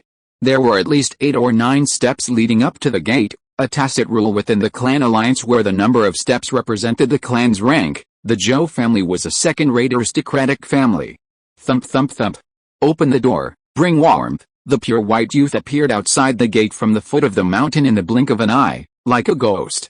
Boom. After 3 loud noises, no one came to open the door, so Mu Hongyun had no choice but to break it down by force. The 2 Shanghai gate shattered into a pile of wood chips, instantly stunning the servants who opened the door behind it. They watched in shock as the youth stepped over the broken gate. Sorry, but I still think this method is faster. The boy gave an innocent smile, but the cunning in his eyes betrayed his true thoughts. Chapter 114 Heroes of the World, as numerous as carp crossing a river. Where did this little beast come from? The Zhou family mansion is not a place for your insolence. The moment the Zhou family's gate was breached, an old man in a gray mandarin jacket sensed it and strode out from behind the gate. Poisonous cave, explosive poison, dark green light emanated from the old man in the mandarin jacket, and a strange, evil star map appeared beneath his feet. Countless emerald green poisonous insects were released from the nebula, carrying a deadly poisonous aura as they flew towards Mu Hongyun.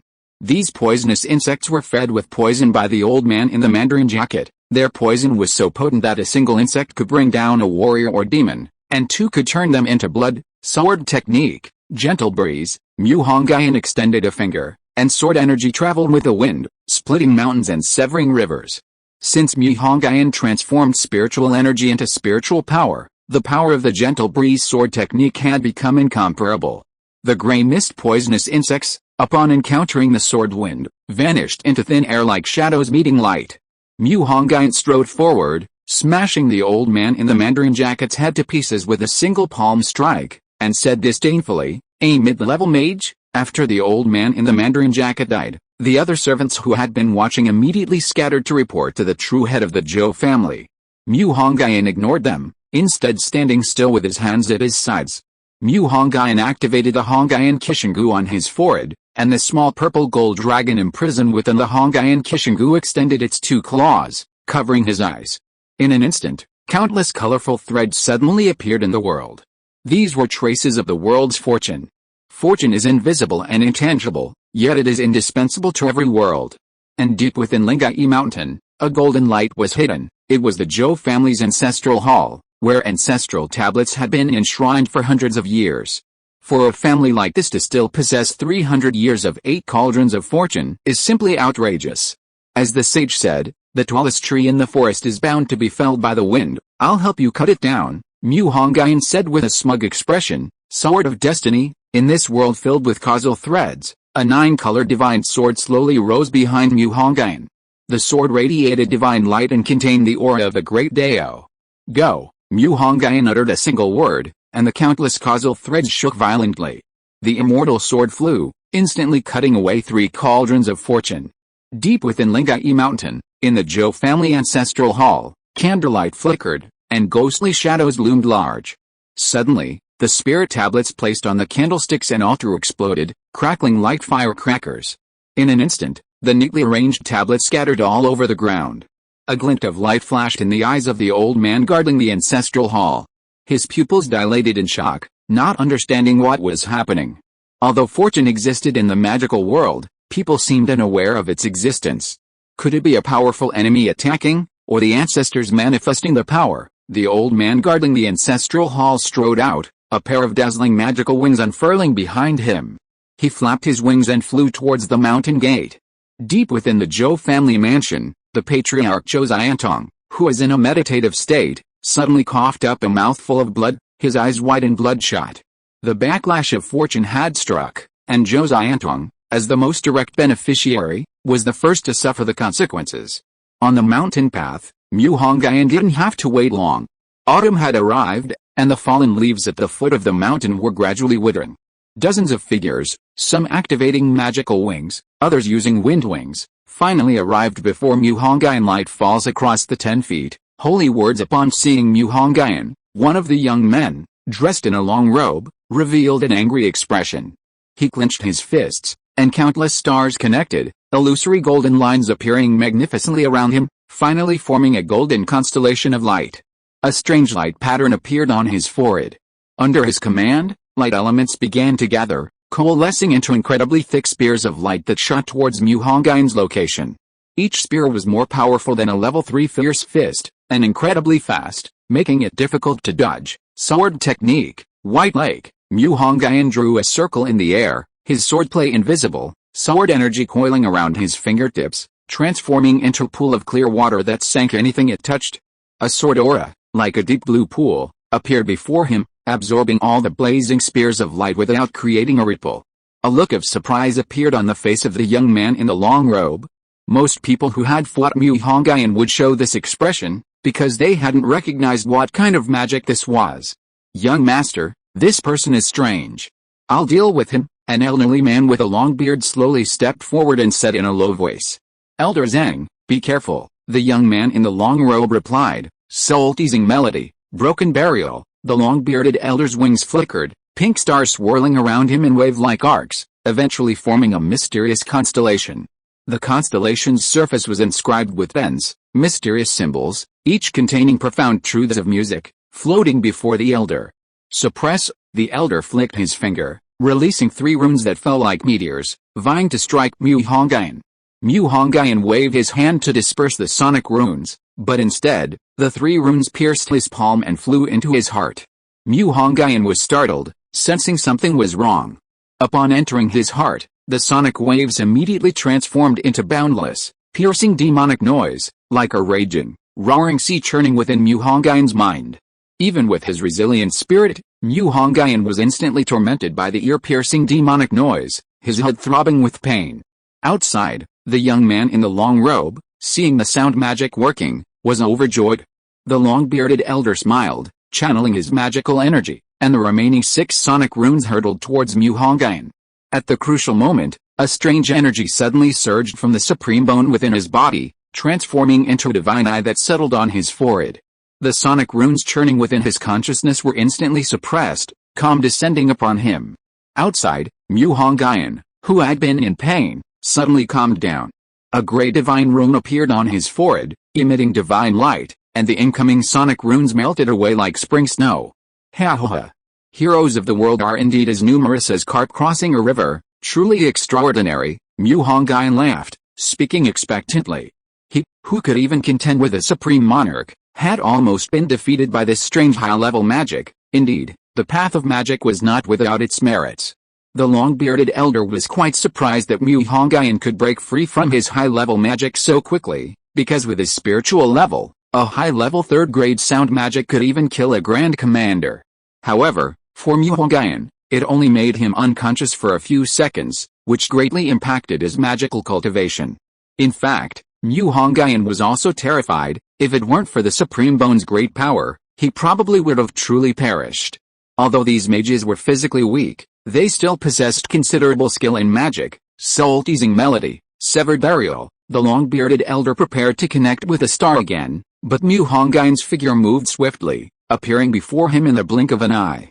I won't make the same mistake twice. Heaven-splitting palm. The heaven-splitting palm was a divine power comprehended by the Jade pure primordial heavenly venerable during the creation of heaven and earth, a top-tier divine power even in the myriad realms. Mu Hongyun's magical power was too weak, he hadn't even used 100 millionth of its power. Even so, it was enough to deal with these physically weak mages. Mu Hongyun raised his palm high, and everyone stared, momentarily mesmerized. In that instant, they saw boundless chaos in Mu Hongyun's palm. The intricate lines resembled the traces of flowing galaxies, planets colliding, civilizations and nations vanishing in that instant. With a single palm strike, all things were born, all things perished. A cool breeze blew by, startling everyone awake, and they were astonished to find that the long-bearded old man had disappeared without a trace, along with a massive mountain beneath him, as if it had been annihilated into thin air. Only Mu Hongyun stood in the void. Chapter 115 Ordinary Forest. The man in the long robe looked horrified, frowning as he said, "Who are you? Why are you wreaking havoc in my Zhou family? My name is Mu Hongyun. As for why I'm causing trouble for your Zhou family, that's for your family to figure out." Mu Hongyun slowly raised his fist, staring coldly at the young man in the long robe, and said, "It seems your status is not low." As soon as he finished speaking, his figure vanished. Tarot card amulet. The young man in the long robe, Josiah Ocean, sensed something was wrong when Mu Hongyun spoke. Seeing him suddenly disappear, he instantly activated his shield magic tool. One after another, light cards imprinted with various demons flew out from the ornament around his neck, combining to form a protective shield similar to the heavenly reversal. This was a soul-level shield magic tool, capable of defending against a full-force attack from a dragon commander. In terms of defensive power, it was almost on par with a heaven-level magic tool. Unfortunately, its weakness was that it couldn't be moved. Once activated, it would become a sitting duck. Thump. Mu Hongyun punched the tarot card shield, but it was like hitting cotton. The power was completely absorbed without even a ripple. Mu Hongyun was immediately astonished. Sure enough, if cultivation wasn't enough, magic weapons could make up for it. A mere high-level mage had blocked his punch with a magical artifact. With his current strength, a single punch from him could easily contend with a commander-level demon. His mind raced. It was the perfect opportunity to test a divine technique he had never used before. One finger creates and destroys. This was one of the supreme divine abilities recorded in the Willow God technique. The Willow God stood above all the heavens and worlds. A single finger could either create a world or destroy it. Mu Hongyun closed his eyes and pushed his hand forward. A verted willow branch swaying in the wind broke through the void, pointing towards the tarot card amulet. Thunder roared, and the heavens and earth trembled. The tarot card amulet, a top-tier defensive artifact even among soul-level magical artifacts, shattered instantly, permanently damaged. The dazzling protective shield shattered, scattering like willow catkins in spring. Only Josiah Ocean was exposed, his eyes showing fear for the first time. Just as Mu Hongyun was about to finish off the young man in the long robe, a ring in the young man's hand once again emitted a soft light. This soft protective light once more shielded Josiah Ocean's body. Please stop. The moment Josiah Tong suffered the backlash of his fortune, he knew the Zhou family had encountered a powerful figure. He abandoned his cultivation and fully activated his winged demon tool, flying towards the mountain gate. He finally arrived just as Mu Hongyun was about to kill Josiah Ocean. Please stop, sir. I don't know where I offended you, sir. I hope you will forgive me. Upon seeing Mu Hongyun, Josiah Tong was momentarily flustered. He had attended the treasure gathering before the new year and had seen Mu Hongyun from afar. That towering, golden-scaled dragon-clawed emperor had left him with an abyss-like impression. When facing an emperor, even controlling his body became a luxury. His first thought was, why has this ferocious god come knocking on our door? Was the day of the Zhou family's extermination approaching? Destroying the Zhou family wouldn't even require an emperor, a supreme monarch would suffice. Zhou Shuming, is he from your Zhou family? Mu Hongyun stood with his hands at his sides, coldly smiling. Josiah Tong cursed inwardly. He knew which bastard had caused this trouble, and at that moment, he wished he could peel off a layer of Zhou Shuming's skin. Zion Tong, what's going on here? While Zhou Xiantong was cursing Zhou Shuming in his heart, the old man guarding the ancestral hall arrived late. This was an old man completely shrouded in black robes, exuding an aura of decay, clearly having lived for countless years.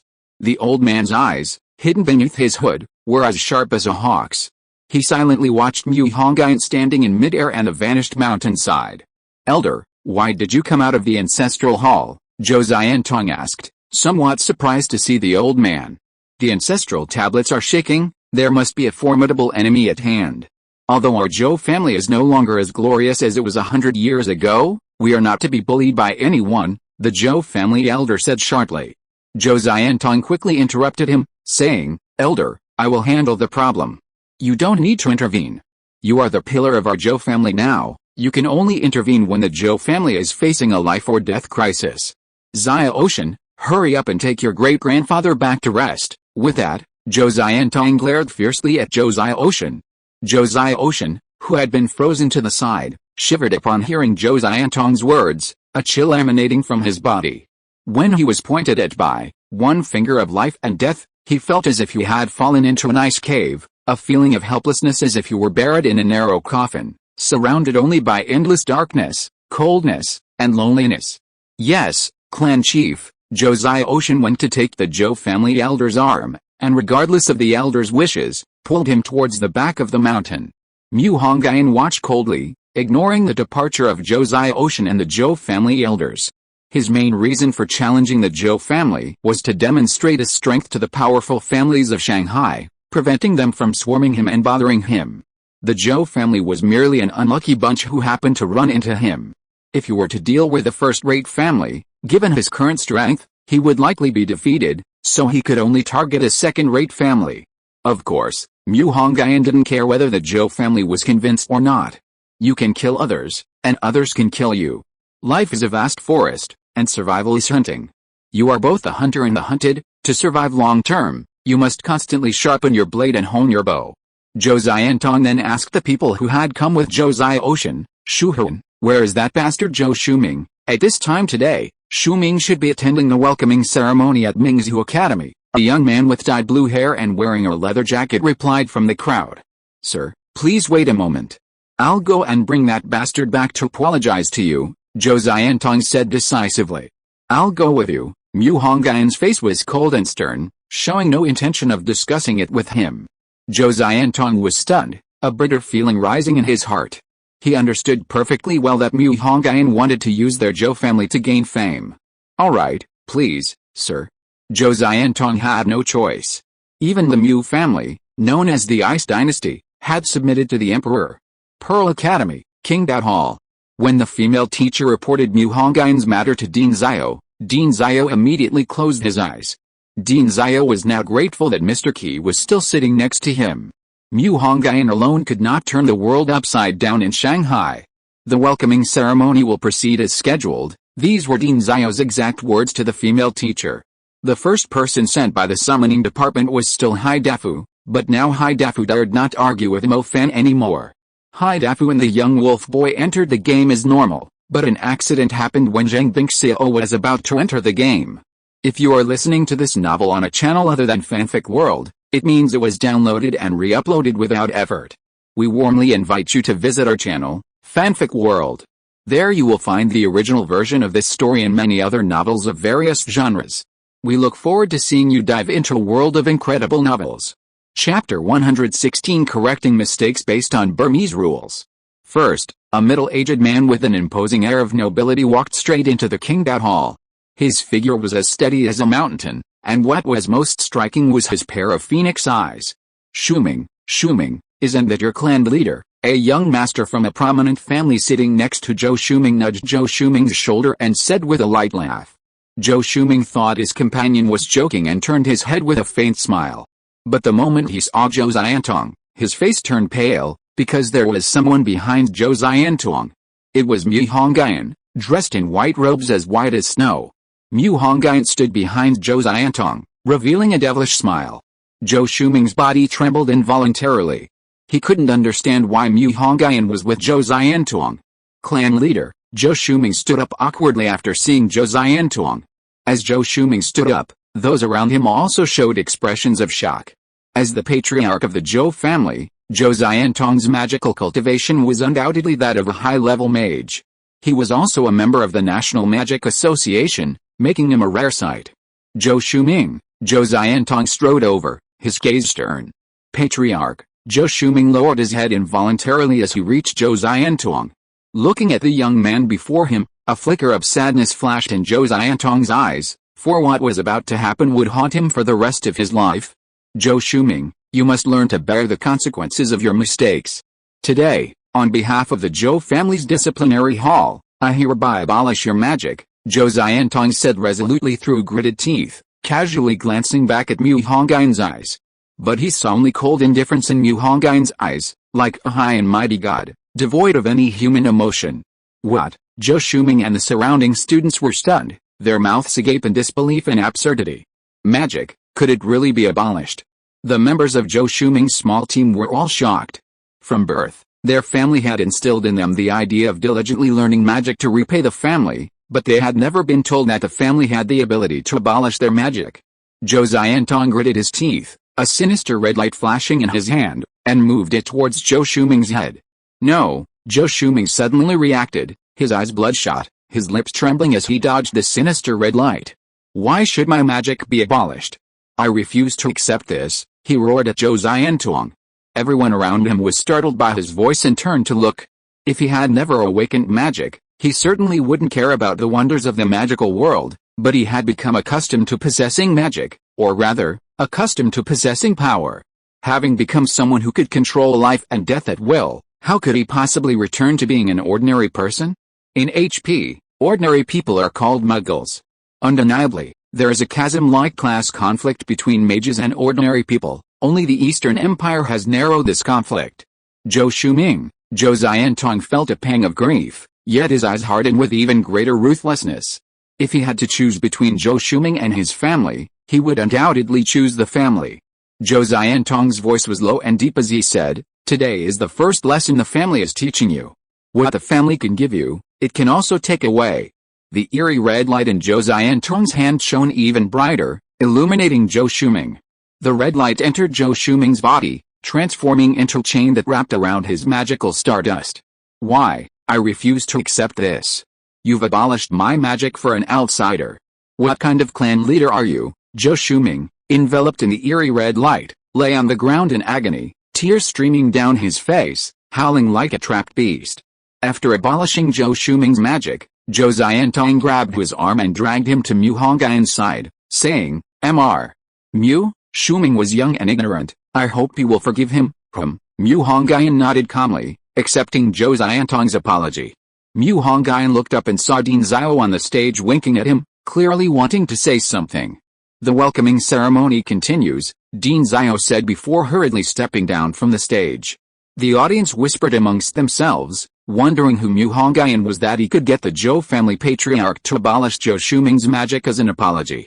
"Lu Fang, didn't you say that little punk was from Bo City and had no power?" After Zhou Xiantong and Mu Hongyun disappeared, the young man immediately questioned Lu Fang sharply. "I never said he was a little punk, that's just your opinion. I said his information in the Magic Association is blank, and judging from his itinerary, he came from Bo City." Lu Fang put his hands behind his head, a nonchalant smile on his face, and squinted as he spoke. "Damn it, it's all your fault. Bai Zhangfang and Zhou Shuming are both ruined because of you," another young man said. "They're useless. Being backward means being vulnerable to attack. They decided to provoke them, but they were outmatched." "What does it have to do with me?" Lu Fang said coldly. In the temporary office on the second floor of the Qingdao Hall, Dean Xiao frowned and said, "My goodness, what have you been up to again? Don't worry, I just caused a ruckus at Lingai Mountain. I didn't go on a killing spree." Mu Hongyun scratched his head. "You have a conflict with that Zhou Shuming?" Dean Xiao asked, frowning. "Honestly, I didn't provoke them. It was that Shen Shan who kept provoking me, and Zhou Shuming just happened to be an unlucky guy who stumbled upon him. Besides, Dean Xiao, this isn't just fooling around, it's official business," Mu Hongyun first said aggrievedly, then his face lit up with joy. "Official business? Could it be?" Dean Xiao's gaze sharpened as he looked at Mu Hongyun. It seemed he knew Mu Hongyun had a secret meeting with two important figures, but he didn't know what the meeting was about. Just as Mu Hongyun was about to say something, Dean Zile raised his hand to stop him. Stop, don't talk to me like that. Don't attend the orientation either. Go back to Old Song's place and don't show your face for the next couple of days. Dean Zile waved his hand, signaling Mu Hongyun to get lost. Alright, Dean Zile, you go ahead and do your work. I'll give myself a few days off. Mu Hongyun was overjoyed at the thought of slacking off again. To be honest, Mu Hongyun didn't really like university life. What he liked was the university life he longed for. For example, casually attending a pay class, admiring the beautiful legs of the upperclassmen and underclassmen, and going out for barbecue and chatting with his roommates at night. Mu Hongyun took a step forward. Using his earth element, supernatural power to its fullest extent, and instantly appeared at the entrance of the Azure Sky hunting grounds. Lingling, who was reading in the old rattan chair, looked up and asked in surprise, "Why are you back, Sai?" Mu Hongyun sighed deeply and said, "I just had a good sparring session with the Zhou family. Dean Zile gave me a few days off to rest." Lingling thought disdainfully, "When it comes to the art of conversation, you're the best.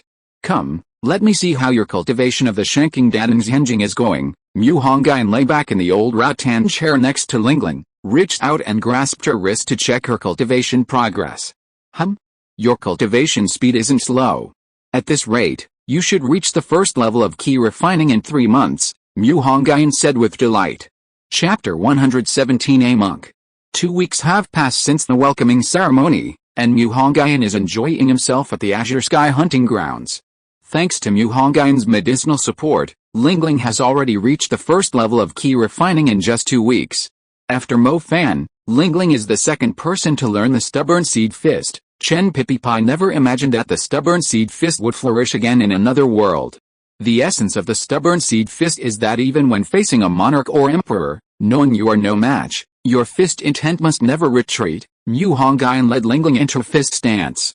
Lingling, dressed in a pure white martial arts uniform, has bright eyes, an ethereal aura, and skin even whiter than before. Ding-a-ling. The old door was pushed open, and a white butterfly walked in. Mr. Qi, who was sitting in an old rattan chair reading a book, glanced up while turning the pages and was shocked. Now even Mu Hongyun has someone who roasts prey to death? This taste is too bad. Entering was another young man dressed in a pure white robe, with a fair complexion and red lips.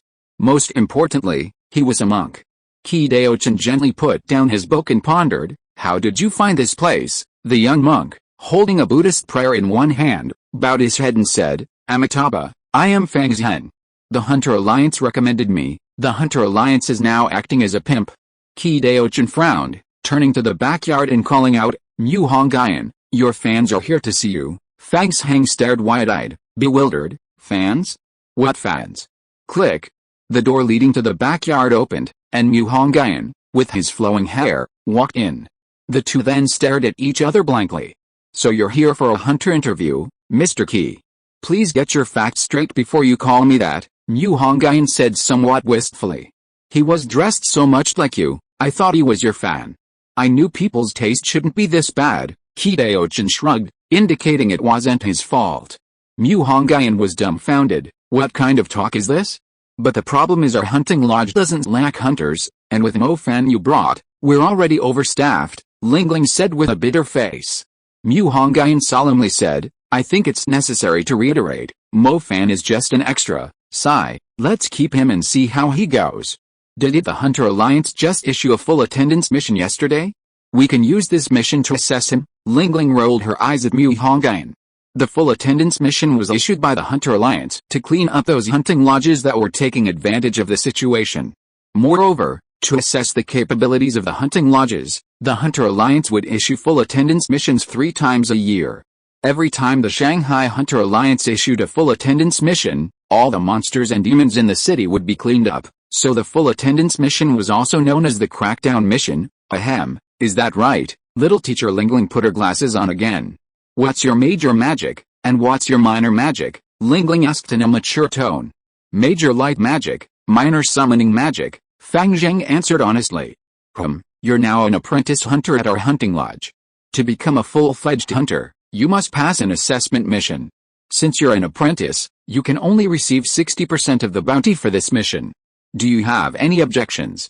Lingling explained everything to Feng Zhang in detail. No, alright, sign the contract then. Lingling quickly printed out the contract and placed it in front of Feng Zhang. Feng Zhang picked up a pen and neatly wrote the 2 characters Feng Zhang. Here, you and Mu Hongyun can also learn about this mission. Lingling pulled out a file folder and said. Why do I need to know about his mission? Mu Hongyun asked, puzzled. Sigh, you're free anyway, why not go with him? Lingling said with a look of disdain. I have classes during the day, Mu Hongyun argued.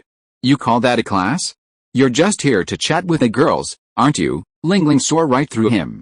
Okay, by the way, hasn't the Snow Peak hunting group returned from outside the security realm yet? Mu Hongyun nodded and suddenly asked. Not yet. I've been keeping an eye on the Hunter Alliance in Long, but there's still no news from the Snow Peak hunting group. Lingling sighed again, thinking of Da Kui's situation. Actually, whether or not they saw the Snow Peak hunting group was no longer relevant. Even if they did return from outside the security realm, it probably wouldn't be the Snow Peak hunting group that Mu Hongyun knew. After all, Snow Peak hunting group and Silver Fox were just code names. The code names were the same, but the people were no longer the same. After understanding, Mu Hongyun stopped talking, opened the file folder, and began to check the perfect attendance missions.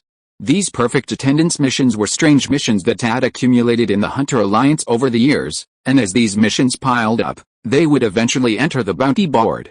Little monk, let's add each other on Widget. Read the tasks carefully, and message me when you need help. After adding the little monk on Widget, Mu Hongyun vanished abruptly under everyone's watchful eyes. Mingzhu Academy. After military training, the entrance to Mingzhu Academy finally began to resemble what Mu Hongyun had imagined. First, groups of brightly dressed young women entered and exited the gate, while deliverymen in yellow robes or blue uniforms traversed the city. Upon entering the academy, Mu Hongyun didn't immediately head to his dormitory, but instead sat down on a bench by Weiyang Lake. The sun shone brightly, and the lake rippled gently. The willow trees along the lake swayed gracefully, like courtesans oblivious to national strife, singing and dancing. Suddenly, a little girl dressed in a bear costume and carrying a cartoon yellow bag darted out, her face beaming with a bright smile, skipping and hopping towards Weiyang Lake. It proved that beautiful things did indeed bring good moods. Mu Hongyun sat on the bench, smiling as he watched her, but as he watched, his smile turned to horror. The little girl rushed towards Weiyang Lake without slowing down. Mu Hongyun was just about to use his moon magic to save her when the little girl suddenly stood on the lake surface as if walking on flat ground. Holy crap, Mu Hongyun's eyes widened instantly. Was he seeing a ghost in broad daylight? Mu Hongyun's intense gaze seemed too conspicuous, and the little girl noticed him. She opened her mouth in surprise, and then dispersed like bubbles. This truly stunned Mu Hongyun. My god. Does the world not even care about bugs anymore? Such a big person, vanished into thin air? No, Mu Hongyun closed his eyes and began to recall what happened when the little girl appeared. The little girl's appearance was too strange, and there was also the most important point, the little girl had no shadow. A Taoist priest and a ghost, isn't this a perfect match? But the little girl's situation was indeed somewhat strange. Logically speaking, ghosts and spirits are considered the dead, and the dead cannot be exposed to sunlight. But the little girl didn't seem afraid of the sun at all, on the contrary, she seemed quite content in the sunlight. So, it must be a hallucination caused by my recent bad mood. I should probably go and chat with the girls. Mu Hongyun took out his phone, checked the timetable, and found that their class was having pay at this time. Chapter 118 The Rules of the Underworld, the Master's affairs are his own responsibility. Mu Hongyun texted Xianen to find out that their class was on playground number 1. After confirming, Mu Hongyun snapped his fingers, making a stylish transition. On playground number 1, Xianen was playing badminton with Zhao Guangling. Zhao Guangling noticed Xianen had been grinning like an idiot after replying to a message. She asked, "Hey, what's wrong? Why are you grinning like that?" "Oh. The class monitor will be here soon." Xianen snapped out of her daze and immediately smiled at Zhao Guangling, her gentle face beaming with dimples. "Class monitor? If you hadn't told me, I would have thought our class didn't have a class monitor anymore," Zhao Guangling said, rubbing her forehead, her voice filled with melancholy.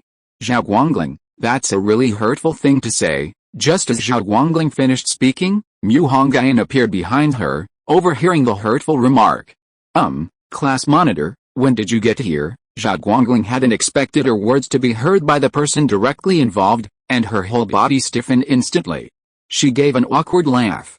Brother, why are you suddenly in class again? Xianan put down her racket and walked to Mu Hongyun's side, her face glistening with sweat in the sunlight, like pearls shining in firelight.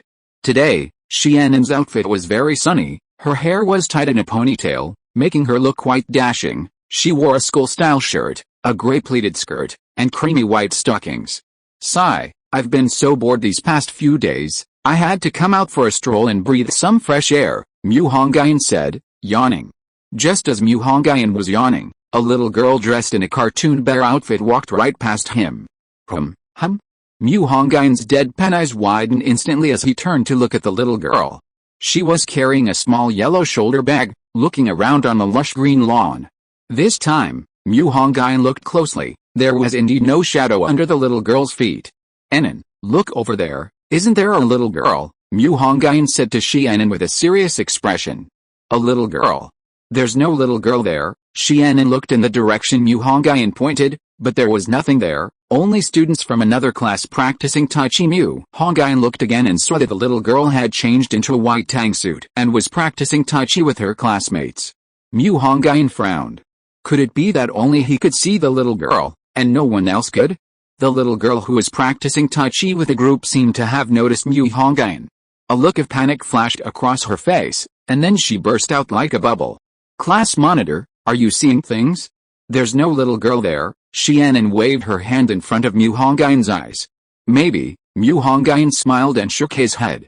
Then, brother, do you have time for lunch today? I'd like to treat you to lunch. Xianan smiled brightly, put her hands behind her back, and asked innocently.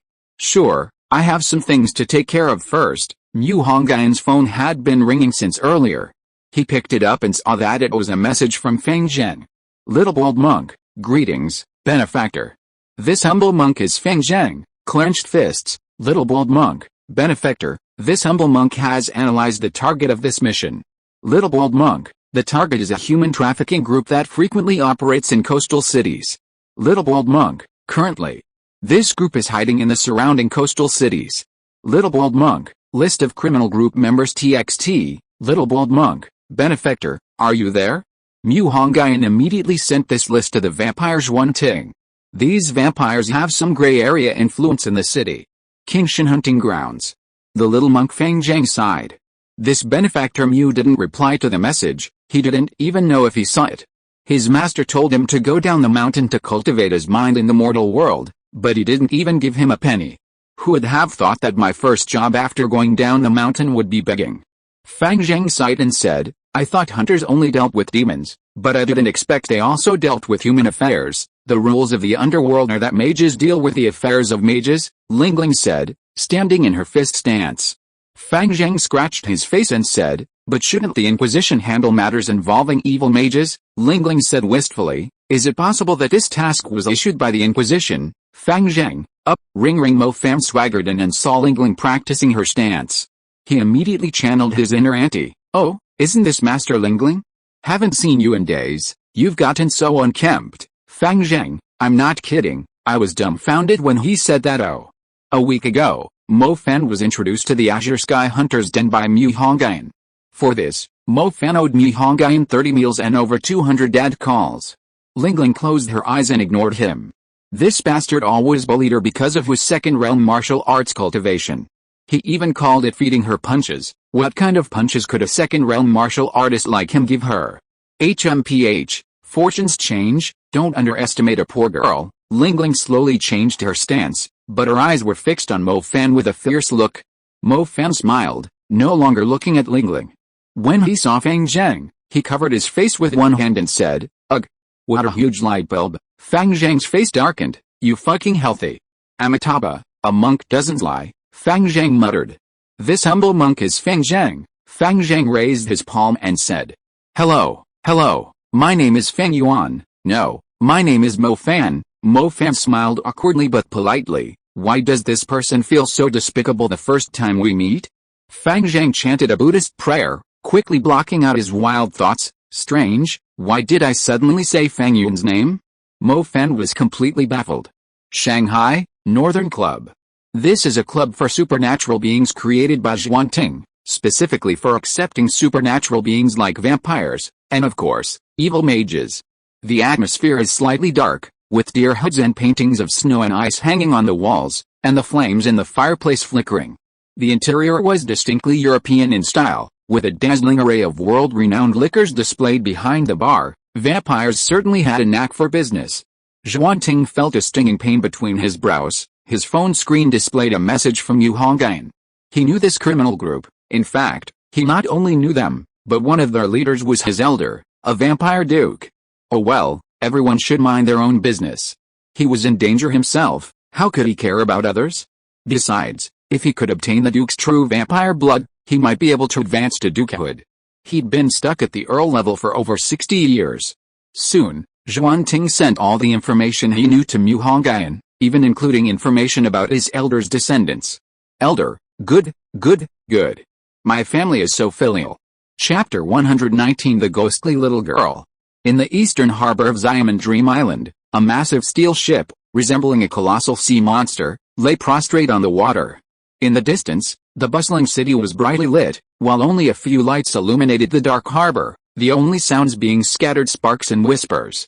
Hey, Xianba, where did this shipment come from? A man wearing an eye patch and smoking a cigarette asked the burly man with a menacing expression beside him, adjusting his trousers. From Shanghai, Hangzhou, and Beijing all at once.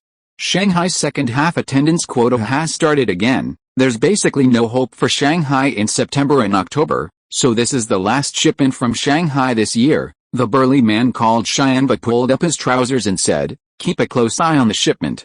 If anything goes wrong, you'll be dead. Don't worry, I've been doing this for 5 or 6 years, I know the way. After Xianba left, the eye patch wearing man picked up a flashlight and began patrolling again. He wondered what these European tycoons were collecting infant hearts for. What a strange hobby. After having lunch with Xianan, Hongyun strolled along the Huangpu River Bridge. Behind him followed a little shadow, invisible to others. After walking several dozen meters, Hongyun turned around in exasperation, only to see a little girl quickly covering her face and hiding behind a street lamp. She didn't even consider whether the lamppost could conceal her chubby body. Hey, are you stupid? Hongyun walked over to the little girl and poked her head. The little girl, covering her eyes with both hands, screamed, and her body dissolved into bubbles again. Hongyun guessed that this was a kind of escape technique, not a real explosion. Fine, follow me if you want, Hongyun muttered to himself, then continued walking. After walking 50 meters, a pair of bright, intelligent eyes suddenly appeared in the air, sparkling with confusion, curiosity, and more curiosity. And so, Hongyun walked step by step back to the Qingshan hunting grounds. The wind chimes tinkled as Hongyun strode in, his wide sleeves billowing. Lingling, inside, looked at him with surprise. Hongyun scratched his face and said, were you captivated by my handsome face? Lingling jumped off the old rattan chair, circled Hongyun a few times, and looked him over, saying, that's strange. Why aren't you disappearing like a ghost today? You're walking normally, what ghost? I'm called shrinking the distance between people, Hongyun corrected Lingling's wording. Then he looked her over again and said, where's the little bald monk? You have the nerve to say that? Fang Zheng didn't wait for you. He went with Mo Fan to investigate the intelligence for this mission. Lingling pinched a muscle on Hongyun's thigh, her face slightly flushed. But I've already got the intelligence. With that, she shared the information she had obtained in the group chat. Bald, handsome, beautiful, and compassionate war god full attendance task group, Qinling Mu, sharing evil mage group information txt Mogauzi, furious. Furious, you bastard Mu, who are you implying with this group name? Shanghai little crouching dragon, is there any story here that I don't know? Curious. Little bald donkey, Rose. The above is from Hongyun's perspective, Qinling Mu. Oh my god, who would have such a stupid nickname as compassionate war god? Shrug, Shanghai little crouching dragon, there are only wrong names, not wrong nicknames, laughing, Mogauzi, bastard, impotent rage, little bald donkey, Rose. Rose, Mogauzi, dumb, that bald donkey, I've been putting up with you for so long. Little bald donkey, you brat, husky pointing at someone. Mu Hongyun put away his phone, sighed, and said to Lingling, see? What great things can these two accomplish? Lingling sneered, they're both equally bad. Mu Hongyun immediately jumped up, what are you saying? As he was speaking, Mu Hongyun turned his head and suddenly found a pair of eyes appearing on the door. Ah! Mu Hongyun screamed, startling Lingling who was drinking milk tea next to him. What's wrong with you now? Lingling looked at Mu Hongyun coldly. She was already used to Mu Hongyun's abnormal personality. Before Mu Hongyun could speak, a small head peeked out from the special rift. It was the little girl in the bear costume. Although she was cute, the scene of a head floating in the air was just too damn weird. You? Mu Hongyun was about to speak. The little girl spoke, can you see my omeo? Her voice was soft and sweet, like a marshmallow that could be blown away by a gust of wind.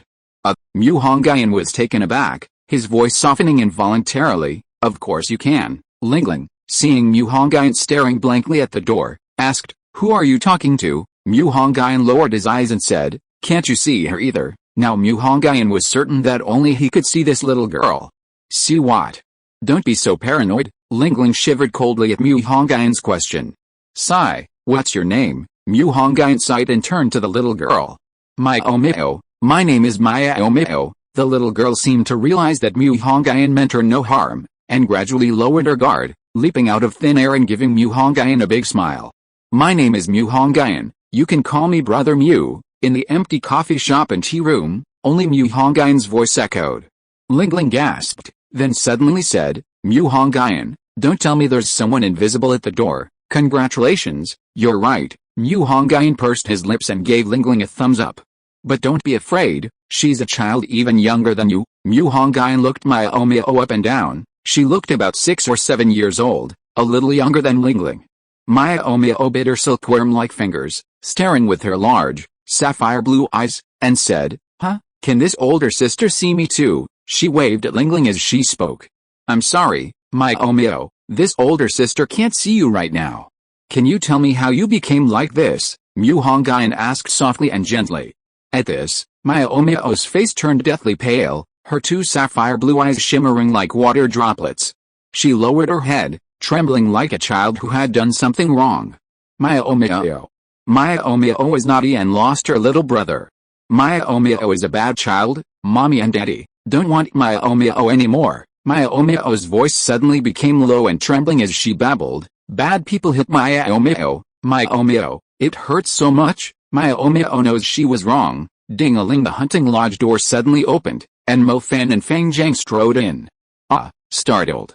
Maya omeo instantly disintegrated into colorful bubbles. Chapter 120. Opening the door, Lei Bu brings warmth. You two are really good for nothing, more trouble than trouble, Mu Hongyun said, rubbing his forehead. Mo Fan? Fang Zhang? Mo Fan's eyes widened. Old Mu, your temper has gotten worse, Mu Hongyun said, then tell me, what intelligence did you and the little monk find? This, you should ask him. Mo Fan was speechless for a moment, and could only give an awkward smile, then pushed Fang Zhang forward from behind him. Amitabha, Fang Zhang murmured a Buddhist chant, then said matter-of-factly, we didn't find anything. Wow. I haven't seen such a shameless person in a long time. Mu Hongyun took a step back, shocked. Not so, this humble monk does not lie. Fang Zhang shook his head and smiled. See, this is a high EQ answer. Low EQ? I'm too lazy to make excuses. High EQ? This humble monk does not lie. Then why did you two come back dead? Mu Hongyun said, squinting. Did you have intelligence? Mo Fan waved his phone, asking curiously. So, Mu Hongyun and Mo Fan exchanged a glance, revealing strange smiles. Their smiles made even their handsome faces look lewd. Lingling, let's go, let's arrest them, Mu Hongyun said with a wave of his hand. Do you have evidence of their crimes? Lingling asked curiously. 76 arrest people. I don't need evidence to arrest people, Mu Hongyun said, choking on his words. The towering Magic Association building stood in the center of Lujiazhu, attracting attention like several swaying beauties among the other skyscrapers. To the south of the Magic Association building was a villa complex called Yuxiang Shudu. As a villa complex close to the Magic Association and the Hunter Alliance, it had characteristics similar to school district housing, so the price had skyrocketed, with a single villa reaching billions. Of course, there was a reason for the high price. In Shanghai, you can find architectural styles from all over the world. Yuxiang Water City, however, embodies the traditional Donghuang style of nestling against mountains and beside water, with the Huangpu River flowing around like a jade ruben. Exquisite rockeries are complemented by lush greenery and a riot of exotic flowers, creating a picturesque scene of breathtaking beauty. In the heart of Yuxiang Water City, in a villa named Phoenix perching on a wutong tree, lives a handsome young man whose striking good looks easily attract the attention of the lonely, secluded ladies living in the villa complex. Many wealthy women have even bought villas in Yuxiang Water City specifically for him. The interior of Phoenix perching on a wutong tree is dimly lit in a European style. The flickering candlelight, instead of providing any light, only makes the room feel darker. Ding dong, the doorbell rings in the empty hall. The slender young man lifts his head from the sofa, a hint of hostility flashing in his eyes. Ding dong. Ding dong. Ding dong. The person outside seems certain the young man will be home, pressing the doorbell incessantly.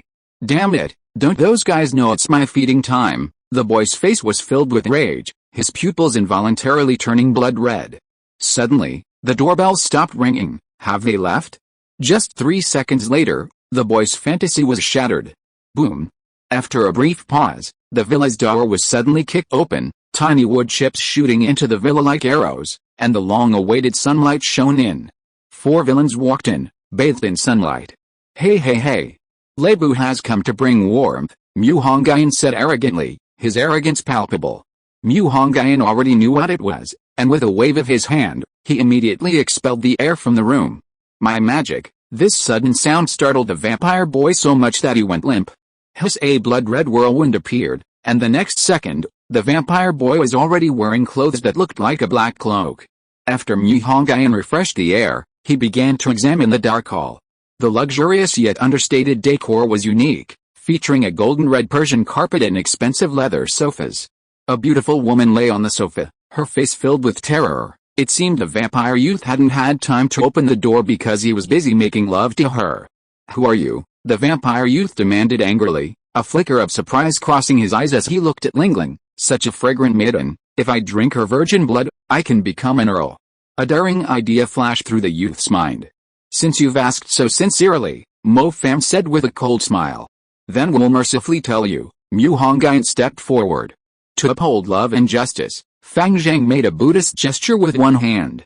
To maintain the peace of the universe, seeing Qinling remain silent, Mo Fam stepped forward himself. We are, the three shouted in unison, the great Fen Night Watchman from the post-apocalyptic wasteland. Qinling remained aloof, as if saying she didn't know these three fools.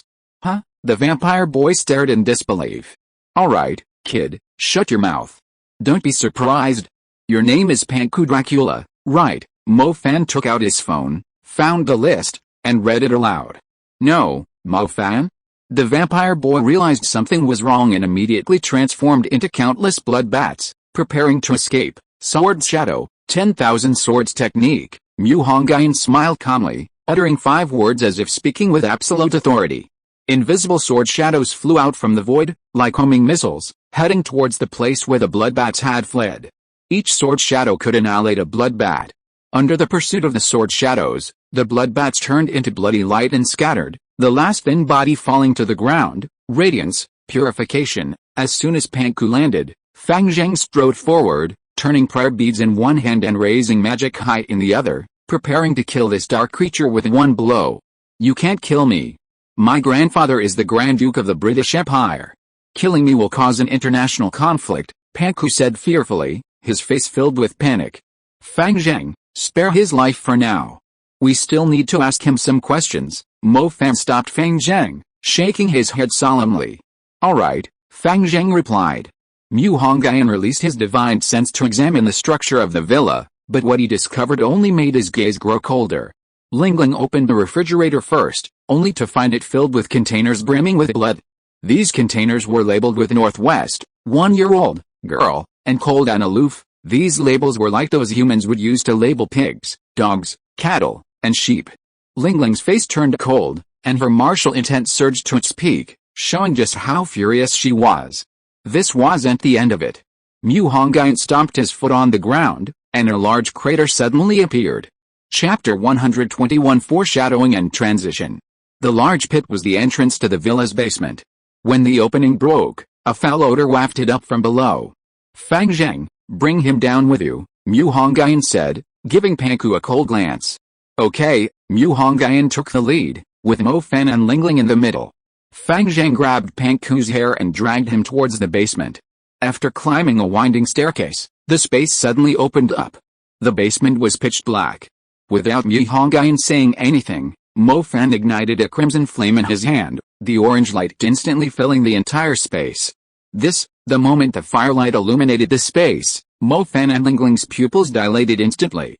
After seeing the horrific scene before them, the stench of blood no longer felt pungent. The huge basement had been transformed into a European dungeon, with extremely thin wooden bars. A dozen scantily clad girls were bound in the dungeon by iron chains, their expressions numb and their eyes vacant. The appearance of the flames only caused their pupils to contract slightly, but that was merely a physiological reaction. Psychologically, they were no different from corpses. Amitabha, only Fang Zheng's heavy Buddhist chant echoed in the basement. Absolutely, unforgivable, Mo Fan roared, his murderous gaze fixed on Panku, the flames on his hand burning even more intensely. No, don't kill me. I bought these, I didn't rob them.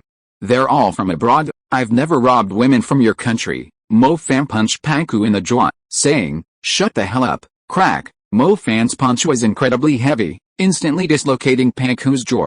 Blood foamed from Panku's mouth. It seemed Mo Fan's punches weren't so easy to withstand now. Lingling, notify the Inquisition and the hospital, get these girls out first. In less than 20 minutes, people from the hospital, the Inquisition, and the Hunters Alliance arrived. Panku was taken away by the Inquisition, and the Hunters Alliance stated they had solved a major problem for the Inquisition. Panku's grandfather, Duke Dracula, wielded considerable power. In recent years, this Dracula had allegedly partnered with some powerful family in Donghuang, extending his human trafficking reach there. However, whenever the High Tribunal obtained useful information, the investigators would mysteriously die, and the information would vanish without a trace. The group returned to the hunting lodge in low spirits. Mu Hongyun was in turmoil, because in the dungeon he had not only discovered the imprisoned girl, but also the corpse of an infant. Although Mu Hongyun wasn't exactly a saint, he still had to say that human traffickers deserved to die. The full attendance task was considered complete once this level was achieved. After all, it was a voluntary task, and there was no need to send hunters to their deaths. Mo Fan, who was about to drink water, suddenly cried out, immediately drawing angry glares from the other three. There's a pair of eyes on the door, Mo Fan said, pointing at the door with his upper and lower teeth chattering. Fang Zheng turned his head and indeed saw a pair of large, bright eyes on the door. Cold sweat instantly broke out on the back of his head. Only Lingling blinked her big eyes and said, no, are you and Mu Hongyun teaming up to play a trick on me, benefactor Lingling? There really is a pair of eyes over there. Fang Zheng also spoke up. This time, Lingling had no choice but to believe him. From her observation of this monk today, at least this monk wouldn't lie. Mio, don't scare people, come out, Mu Hongyun called out to the door. Mio? A big question flashed through Mo Fan and Fang Zheng's minds. Then the two saw countless bubbles appear in the void, converging into a round body. Can you see me? Mio clutched her small handbag, looking a little scared. Mu Hongyun looked around and said, except for this young lady, everyone should be able to see you. Mio raised her little hand and waved it in front of Mo Fan and Fang Zheng, and found that their pupils could indeed follow her hand movements. Hehehe, brothers can really see me. Mio smiled, her eyes turning into crescent moons, her two little dimples warm and inviting. Old Mu, what happened? Mo Fan looked at Mu Hongyun in confusion. Don't look at me, I don't know either. Mu Hongyun shook his head. Mio, you still haven't told me how you became like this, Mu Hongyun asked. Bad guys hit Mio. Mio felt so tired, then fell asleep, and when I woke up, the bad guys were gone. Mio's voice lowered unconsciously. Hearing Mio's words, the three exchanged glances. It seemed that Mio had become something like a ghost. Mio finally found someone who can see Mio. The other uncles and sisters can't see Mio, Miao's tone was like she had found a beloved toy. This was also why Miao had followed Mu Hongyun all the way. Before Mu Hongyun could see her, no one had seen her. Ling plopped down on the old rattan chair. Everyone else could see her, but she couldn't. Wasn't this bullying an honest person? Miao, do you want some tea? Okay. Miao plopped down on the round little stool, seemingly very happy to have found someone who could see her. Fang Zhang picked up the teapot and poured tea into the small cup in front of Miao. While Fang Zhang was pouring the water, Miao leaned closer to observe the crystal-clear tea in the cup. As she looked at it, she seemed to remember something funny and let out a hee laugh. Miao, have you ever drunk tea before? Mo Fan took the teapot and poured himself a cup, saying, Miao swung her little legs, tilting her round head as she thought, yes, I have. I used to drink tea with Daddy. Daddy said I was too small and could only drink 1 cup. Miao's voice grew softer and softer, and ripples spread across the teacup. Hey, why are you crying? Mo Fan immediately became flustered. Mo Fan pulled out 2 tissues to wipe away non-existent tears. Amitabha, Fang Zhang reached out and wiped away the tears on Miao's face. Surprisingly, Fang Zhang could reach Miao, who Mo Fan couldn't reach. So warm, Miao felt the warmth of Fang Zhang's hand and suddenly said, this humble monk is Fang Zhang. You can call me brother Fang Zhang, Fang Zhang said gently. Perhaps it was just her imagination, but Miao felt that Fang Zhang was radiating a peaceful light at this moment. Brother Fang Zhang. Miao stared straight at Fang Zhang and called out in a clear voice. Miao, my name is Mo Fan. You can call me brother Mo Fan, Mo Fan said, not to be outdone. Okay, brother Mo Fan. Chapter 122 I was born to trample on the rules. While Mu Hongyun and his 2 companions were still humming children's tunes, Wu Yong called Mu Hongyun to say that Panku had been taken away. Mu Hongyun frowned and said, are you kidding me? Who could take someone from your hands? Wu Yong sighed and said, it was the European Magic Association and the Asian Association that handled the handover. They took him directly. They notified me. Wait a moment, I'll ask Chairman Xiao. After saying that, Mu Hongyun hung up the phone with Wu Yong. What happened? Ling asked, noticing Mu Hongyun's unpleasant expression. That vampire was taken away by people from the European Magic Association, Mu Hongyun said in an unfriendly tone. Mu Hongyun found the number Xiao Zhang had given him last time and dialed it. Hello, who is this? An unfamiliar voice came from the other end, presumably from an encrypted phone.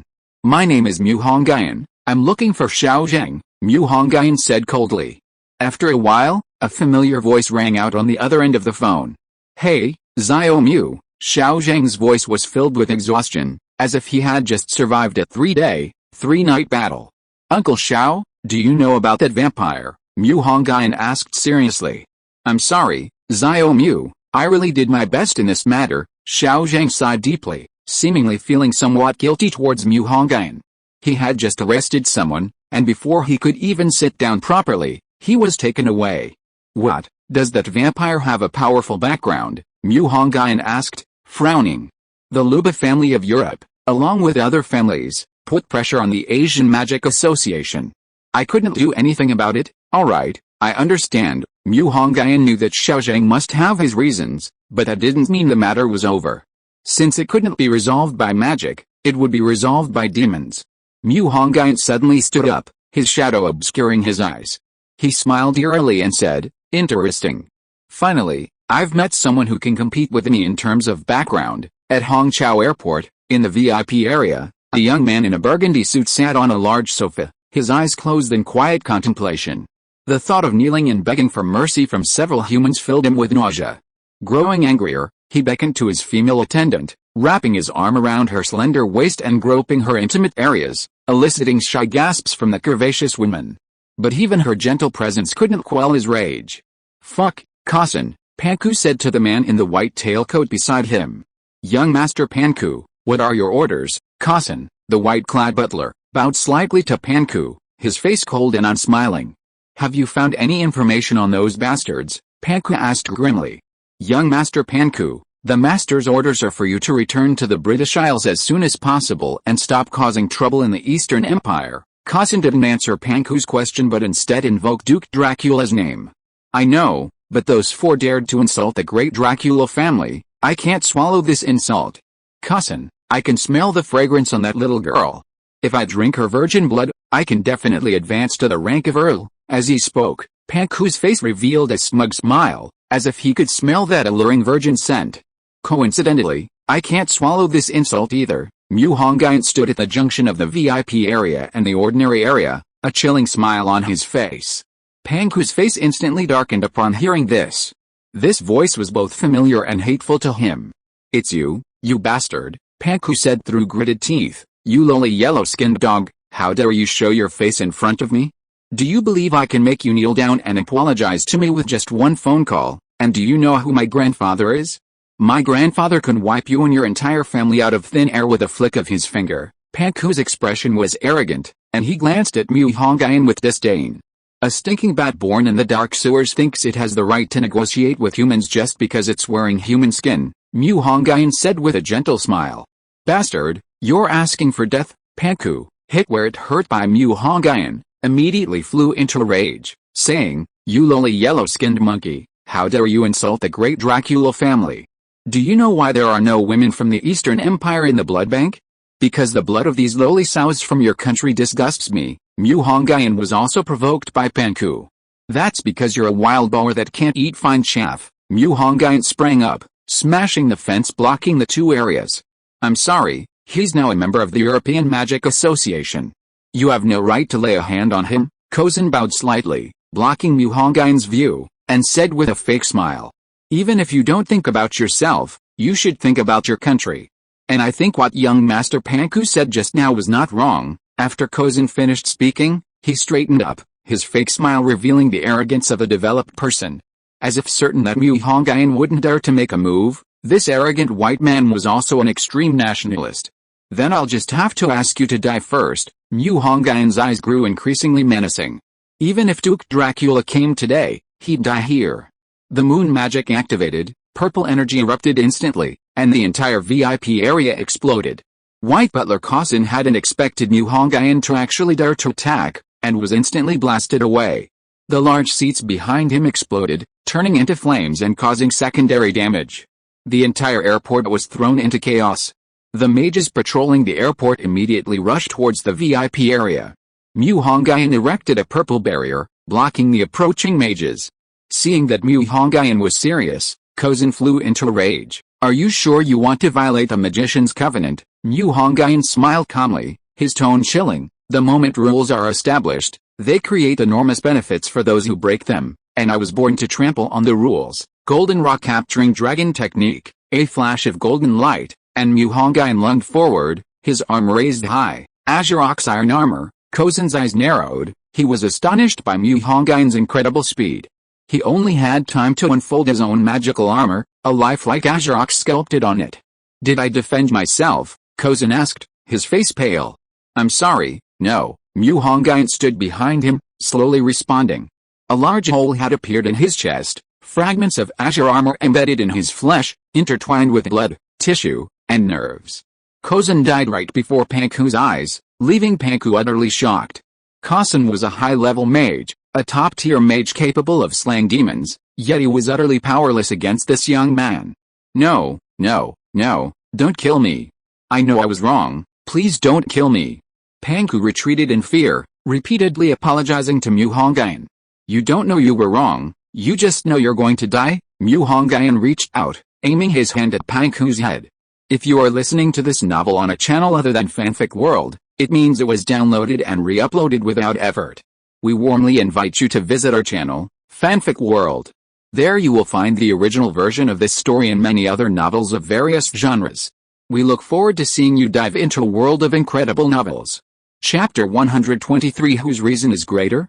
Frozen's Spiritual Pivot, Falling Strike. Just as Mu Hongyun was about to obliterate Panku with his sword energy, an ice crystal coffin radiating extreme cold suddenly descended from the sky. The frigid white air filled the entire waiting hall with frost. Crack! Mu Hongyun didn't have time to use any supernatural powers before the ice coffin landed. He could only stretch out his hands to support the heavy ice coffin. The immense force descended from the sky, and Mu Hongyun's body stood firmly beneath the frozen spiritual pivot like a javelin. The bright floor instantly cracked under Mu Hongyun's foot, forming huge fissures.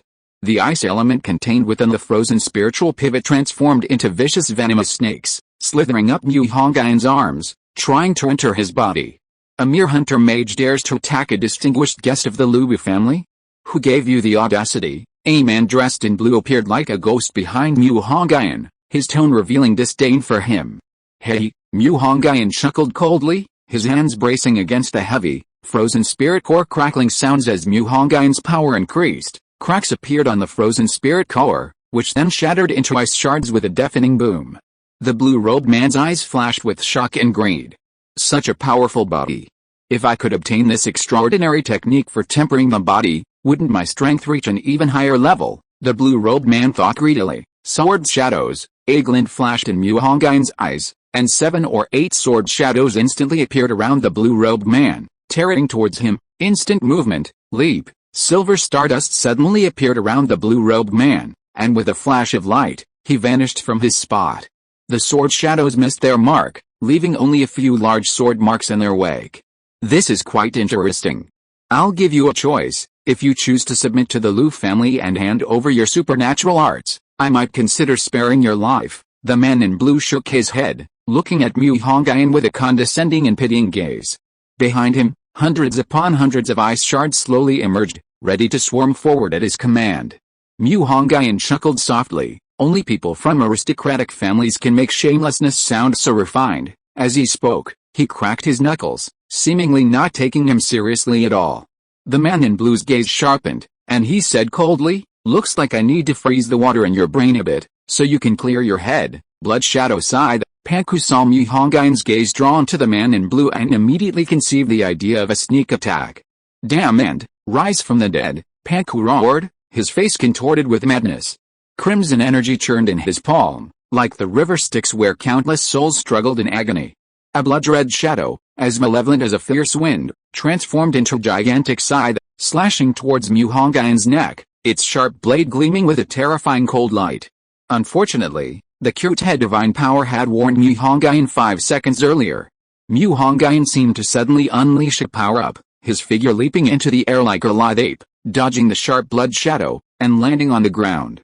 "You really think you're so tough, huh?" Mu Hongyun pulled out the massive cauldron he'd obtained from the ancient city of Yin ruins from his special storage, grabbing one of its 3 legs. The enormous cauldron contrasted sharply with his tiny human form. Mu Hongyun, gripping the massive leg, slammed it down towards Panku, who had just ambushed him. The immense force even created an airburst, the shockwave sending Panku flying, his bones shattering instantly.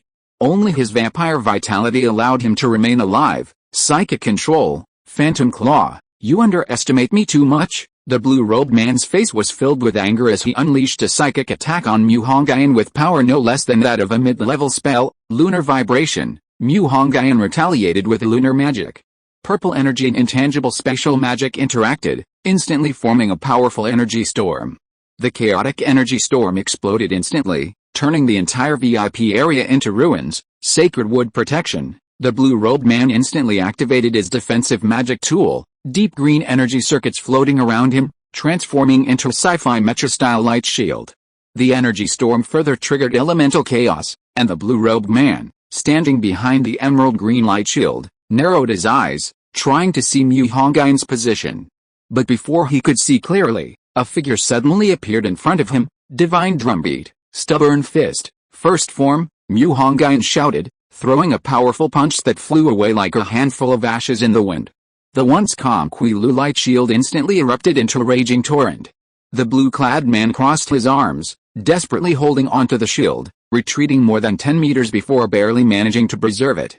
Even so, the shield's energy was completely depleted and needed recharging. Golden Blade Talisman, a flash of azure light appeared. This was a talisman written by Mu Hongyun using his commander-level bloodline, its power approaching that of high-level magic. The dazzling golden light, like a blazing sun blade, sliced a blue-clad man in half in a single exchange. After killing the blue-clad man, the golden blade's remaining power continued to slice the entire waiting hall in half, tearing apart load-bearing pillars and walls. At this moment, the waiting hall had been evacuated, leaving only Mu Hongyun standing amidst the ruins. Panku, though still alive, lay on the ground like a rag doll. Mu Hongyun strode arrogantly to Panku's side, glanced at him disdainfully, and then silently lit a cigarette. Panku's lips moved, as if he wanted to say something, but Mu Hongyun didn't want to hear it smack. Mu Hongyun stomped down heavily, like crushing an ant. A brilliant flower of blood bloomed on the ground. Hiss, whoosh. When the mage outside heard the sounds of battle subside and cautiously rushed in, he only found a cigarette butt next to Panku's blood-soaked body. Old Wu, sorry for causing you trouble again. Mu Hongyun had just used his earth elemental powers to leave the airport when he called Wu Yuang. Wu Yuang was quite an interesting old man, very interesting indeed. It's alright, good kill. I can't handle those state legislators, but I still have the upper hand over the powerful families. I can suppress the powerful families in the country for you, but the Duke of Dracula of the British Empire and the Luba family in Europe will have to be dealt with by you, Wu Yuang told Mu Hongyun. Don't worry, I'll take care of Dracula, Mu Hongyun said with a cold smile. That's good, Wu Yuang smiled and then hung up the phone. After hanging up the phone, Mu Hongyun looked up and realized they were already at the train station. Mr. Qi, with his scholarly air, stood outside the station, dressed in a Shongshan suit, looking like a professor from a university in the Republic of China era. A battle had just occurred at Hongqiao International Airport, and there were probably no flights departing for a while. Therefore, Mu Hongyun and Mr. Qi planned to take the train to Hangzhou and then transfer to plane. Yes, that's right, Mu Hongyun was heading to Europe to catch Duke Dracula off guard. If Dracula's strength were converted to demonic terms, he would be at the level of a grand monarch. He could probably withstand a slap from Mr. Qi. Having absorbed the Titan's heart, Mr. Qi's strength had increased again. He had reached the pinnacle of earth elemental power. Once Mu Hongyun forged the 5 elements flag, they could move on to the next project. Since he couldn't reason with these suit-clad thugs, he would make them listen to his reasoning. Chapter 124. Must there be loss before enlightenment can be attained? The two men took a high-speed train from Shanghai to Hangzhou, then flew to London International Airport. At London International Airport, 2 men with Asian features strode out of the gate, carrying no luggage. After exiting the airport, they forced their way onto a Greyhound bus into London's city centre. Once off the Greyhound, they were completely lost in the bustling city. Little Mu, have you found out where Dracula's territory is? Qi Daochin asked, looking around at the buildings near the airport. Lingling sent all the information to my phone. Don't rush, let's try some of the local cuisine first. Mu Hongyun shook his phone, indicating that Qi Daochin was assured everything was under control. Excuse my bluntness, young friend Mu, but the food in London doesn't seem to suit our Eastern palate, Qi Daochin said somewhat tactfully. No way, I think this hot dog is quite good. Mu Hongyun had somehow produced 2 hot dogs. He handed one to Mr. Qi and then picked up the other to eat. Hot dogs are considered local cuisine? Despite 1,000 questions in her mind, Qi Daochin took the hot dog from Mu Hongyun. The two squatted on the curb, watching the bustling traffic and eating their hot dogs. Butler Lawrence, go give those 2 poor homeless people some money. Yes, miss. A well-dressed couple passed by, and a brief exchange ensued.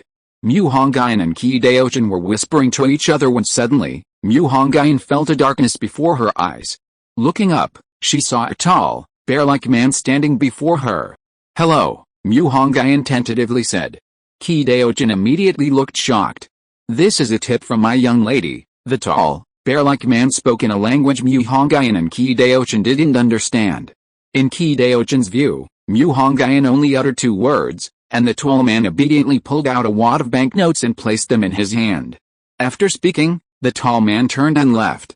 Young friend, what did you just say? Why did he give you money? Qi Daochin asked, his eyes gleaming. Mu Hongyun followed his departing figure and saw a girl surrounded by a group of people. The girl was dressed in ancient noble attire, with golden tassels on the hem and a golden pear blossom embroidered on the back. Nonsense, Mu Hongyun replied. When Mu Hongyun looked up, the girl had already walked quite a distance, and he could only see her emerald green eyes, beautiful yet full of life. Young friend, what's the plan next? Qi Daochin asked after throwing the finished hot dog into the trash can. Mr.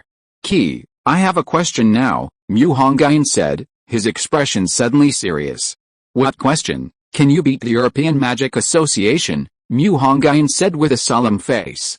Huh? Qi Daochin exclaimed in surprise. implying that if he had said he wanted to beat the European Magic Association earlier, he would have gone back to Qinling to ask the Golden Ape Emperor for help. I definitely can't beat them, Qi said, shaking his head. I was so focused on Duke Dracula that I forgot about the European Magic Association's headquarters and St. Paul's Cathedral in London. If we make too much of a commotion, we might attract the mages from the sanctuary, Hongyun said, stroking his chin. Vampires are most famous for their incredible resilience and ability to escape.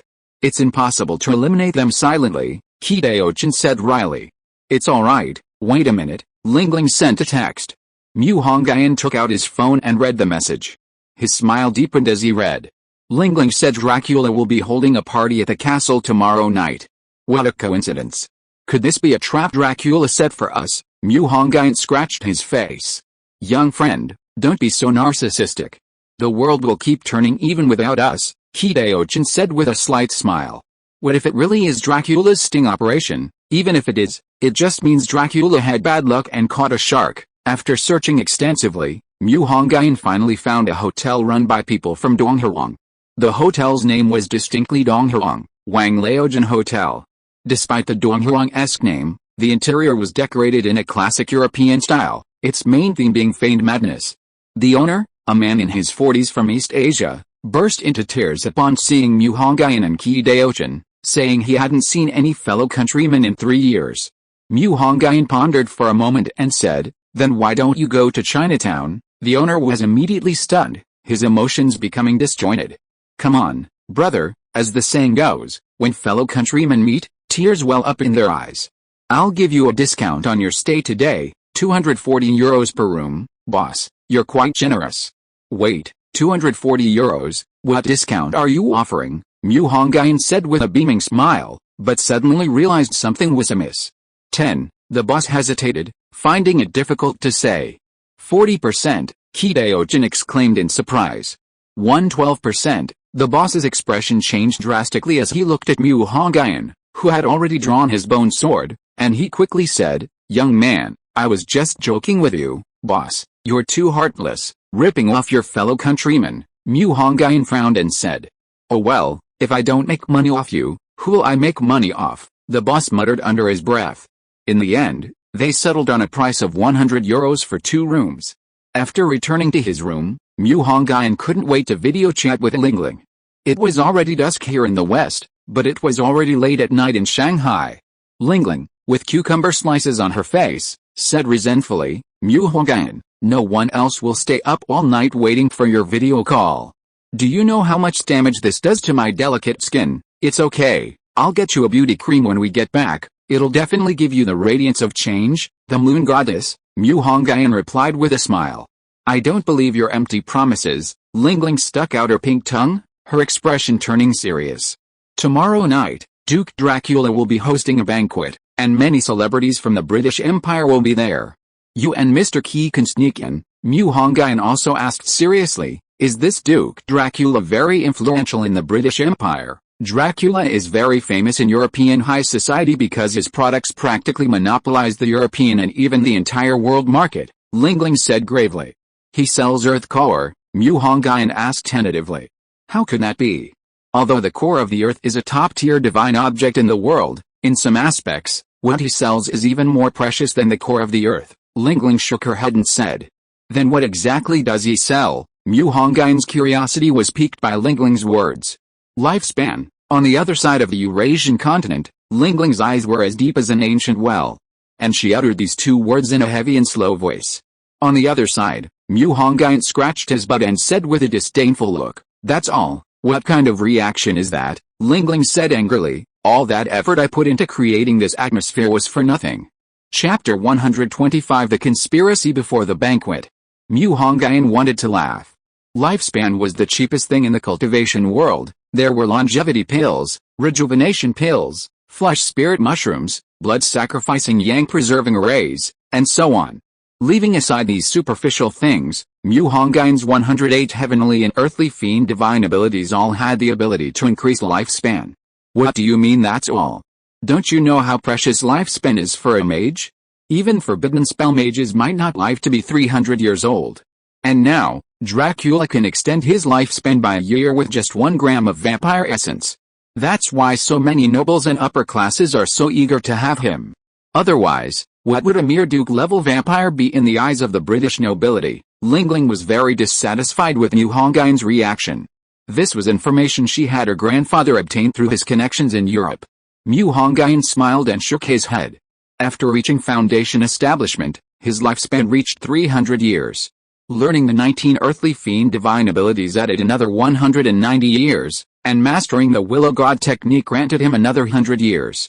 Furthermore, his lifespan would gradually increase based on his mastery of the Willow God technique. Regardless of other factors, in terms of lifespan, cultivators definitely outclass mages. In the Lundu-Saradin district, 10 kilometers outside the city center, there stands a vast, luxurious manor. At the heart of the manor is a classical castle over 50 meters high, its obsidian and scarlet color scheme giving it a Gothic style.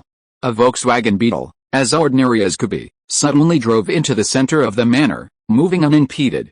The Beetle is arguably the oldest form of automobile. Most other countries have largely abandoned it, only the nobility of the British Empire still favor this old-fashioned vehicle, showcasing their supposedly ancient refinement.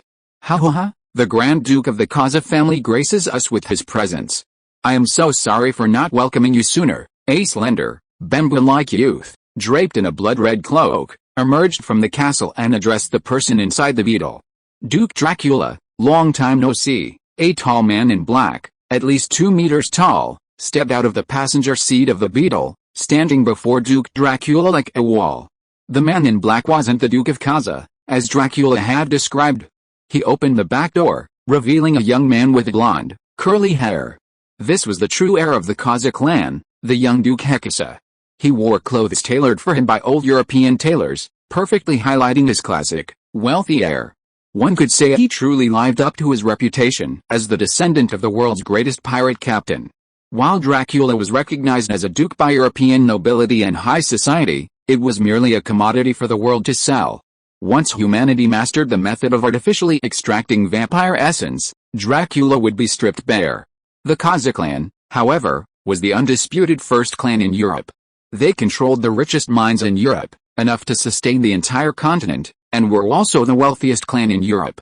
Young Duke, let's speak further. A 100-meter-long silk carpet stretched out from the castle entrance. The price of this carpet alone was equivalent to a small villa. The group entered the castle. Young Duke, please have some tea. Dracula took out a blue and white porcelain teapot and poured Hekasa a cup of green tea. The tea culture of the East was one of the most successful cultural invasions into Europe. Before the 18th century, tea, silk, and porcelain were the best-selling commodities in Europe. However, Europeans preferred green tea because they considered green a healthy color. Duke Dracula, on the other hand, preferred black tea, because it resembled the color of blood. Are you prepared for tomorrow? Hekasa asked casually, taking a sip of tea. I've sent invitations to most of the noble families in London, but I don't know the Victoria clan's attitude. After all, there are still some blindly loyal clans that consider the Victoria clan their leader, Duke Dracula said, his head slightly bowed, maintaining a subservient demeanor before Hekasa. How, you think you can judge the Victoria clan? Be mindful of your status. As for the Victoria clan's attitude, if they disagree, we'll use the second option. Hekasa glanced coldly at Dracula. Before the Kaza clan became the leading clan in Europe, the title of leading clan belonged to the Victoria family, and even the Kaza clan was subordinate to the Victoria family at that time. Although the Kaza clan has now broken away from the Victoria family, the two still maintain a deep connection. Dracula was startled by Hekasa's words, dropping his cup on the table without even noticing. Young Duke, won't doing this incur Victoria's wrath? Dracula asked cautiously. Hekasa glanced at Dracula indifferently and said, so what? By then, it'll be a fait accompli. At worst, my Kaza clan will just compensate the Victoria family with a mine. Hekasa displayed an air of wealth and power. And once our guys succeed, the resources we can obtain from the Eastern Empire will be 100 times, 1,000 times, more than what we paid, Hekasa said with a cold smile. What if the Eastern Empire is unwilling? Dracula asked another question. No way, Hekasa interrupted Dracula. The last century has proven that Zhonghuang is a cowardly nation. We only need to show a little bit of our fangs, and Donghuang will obediently pay resources and reparations. Seeking so-called false peace, Dracula was equally captivated by the world Hakusa described, so he didn't say anything more. These poor guys' impression of Donghuang was still stuck in the Qing dynasty era. They didn't understand that Donghuang had now returned to the hands of the Han people. Although Donghuang itself was a peace-loving nation, its rulers throughout history had been extremely aggressive. Otherwise, do you think Donghuang's vast territory was given to them by others? Qin dynasty, I'll fight, fight, fight.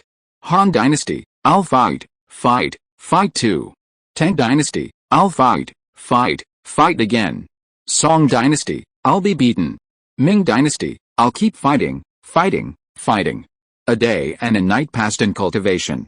Mu Hongyun and Qi Daochen left the Wang Laojian Hotel and boarded a Greyhound bus heading to the Saladin district. Saladin is one of the wealthiest districts in London, and it can be said that much of London's prosperity is driven by the economy of Saladin. While Mu Hongyun and Qi Daochen were still riding in the Greyhound, they noticed several expensive luxury cars appearing on the street, heading straight for Dracula's castle. Passing by St. Paul's Cathedral, the dazzling pearl atop the cathedral dwarfed even the moonlight. Mu Hongyun pressed his face against the window, gazing at the 100-meter-high cathedral, which seemed like an inverted sword pointing towards the heavens. Outside the gates of Dracula's manor stood dozens of busty, long-legged female attendants, each escorting a distinguished guest inside. Mu Hongyun transformed instantly, his pure white robes swiftly transforming into the aristocratic attire of the British Empire, then vanished, swaggering into the manor. Qi Daochen gently blew a breath, and golden light flowed down his body like a stream of light. His modern urban clothing gradually transformed into a bright yellow robe, which was said to have been specially designed for him by a Tang dynasty emperor. Donning the bright yellow robe, Qi Daochen shed his gentle, scholarly air and acquired a domineering aura befitting a ruler of the Qinling Mountains for 5,000 years. End of this chapter. Thank you so much for reading until the end. Don't forget to give it a like. Looking for more exclusive content and immediate access? Subscribe to our Patreon. Remember, every like, subscription or donation encourages us to continue. Thank you all. See you in the next video.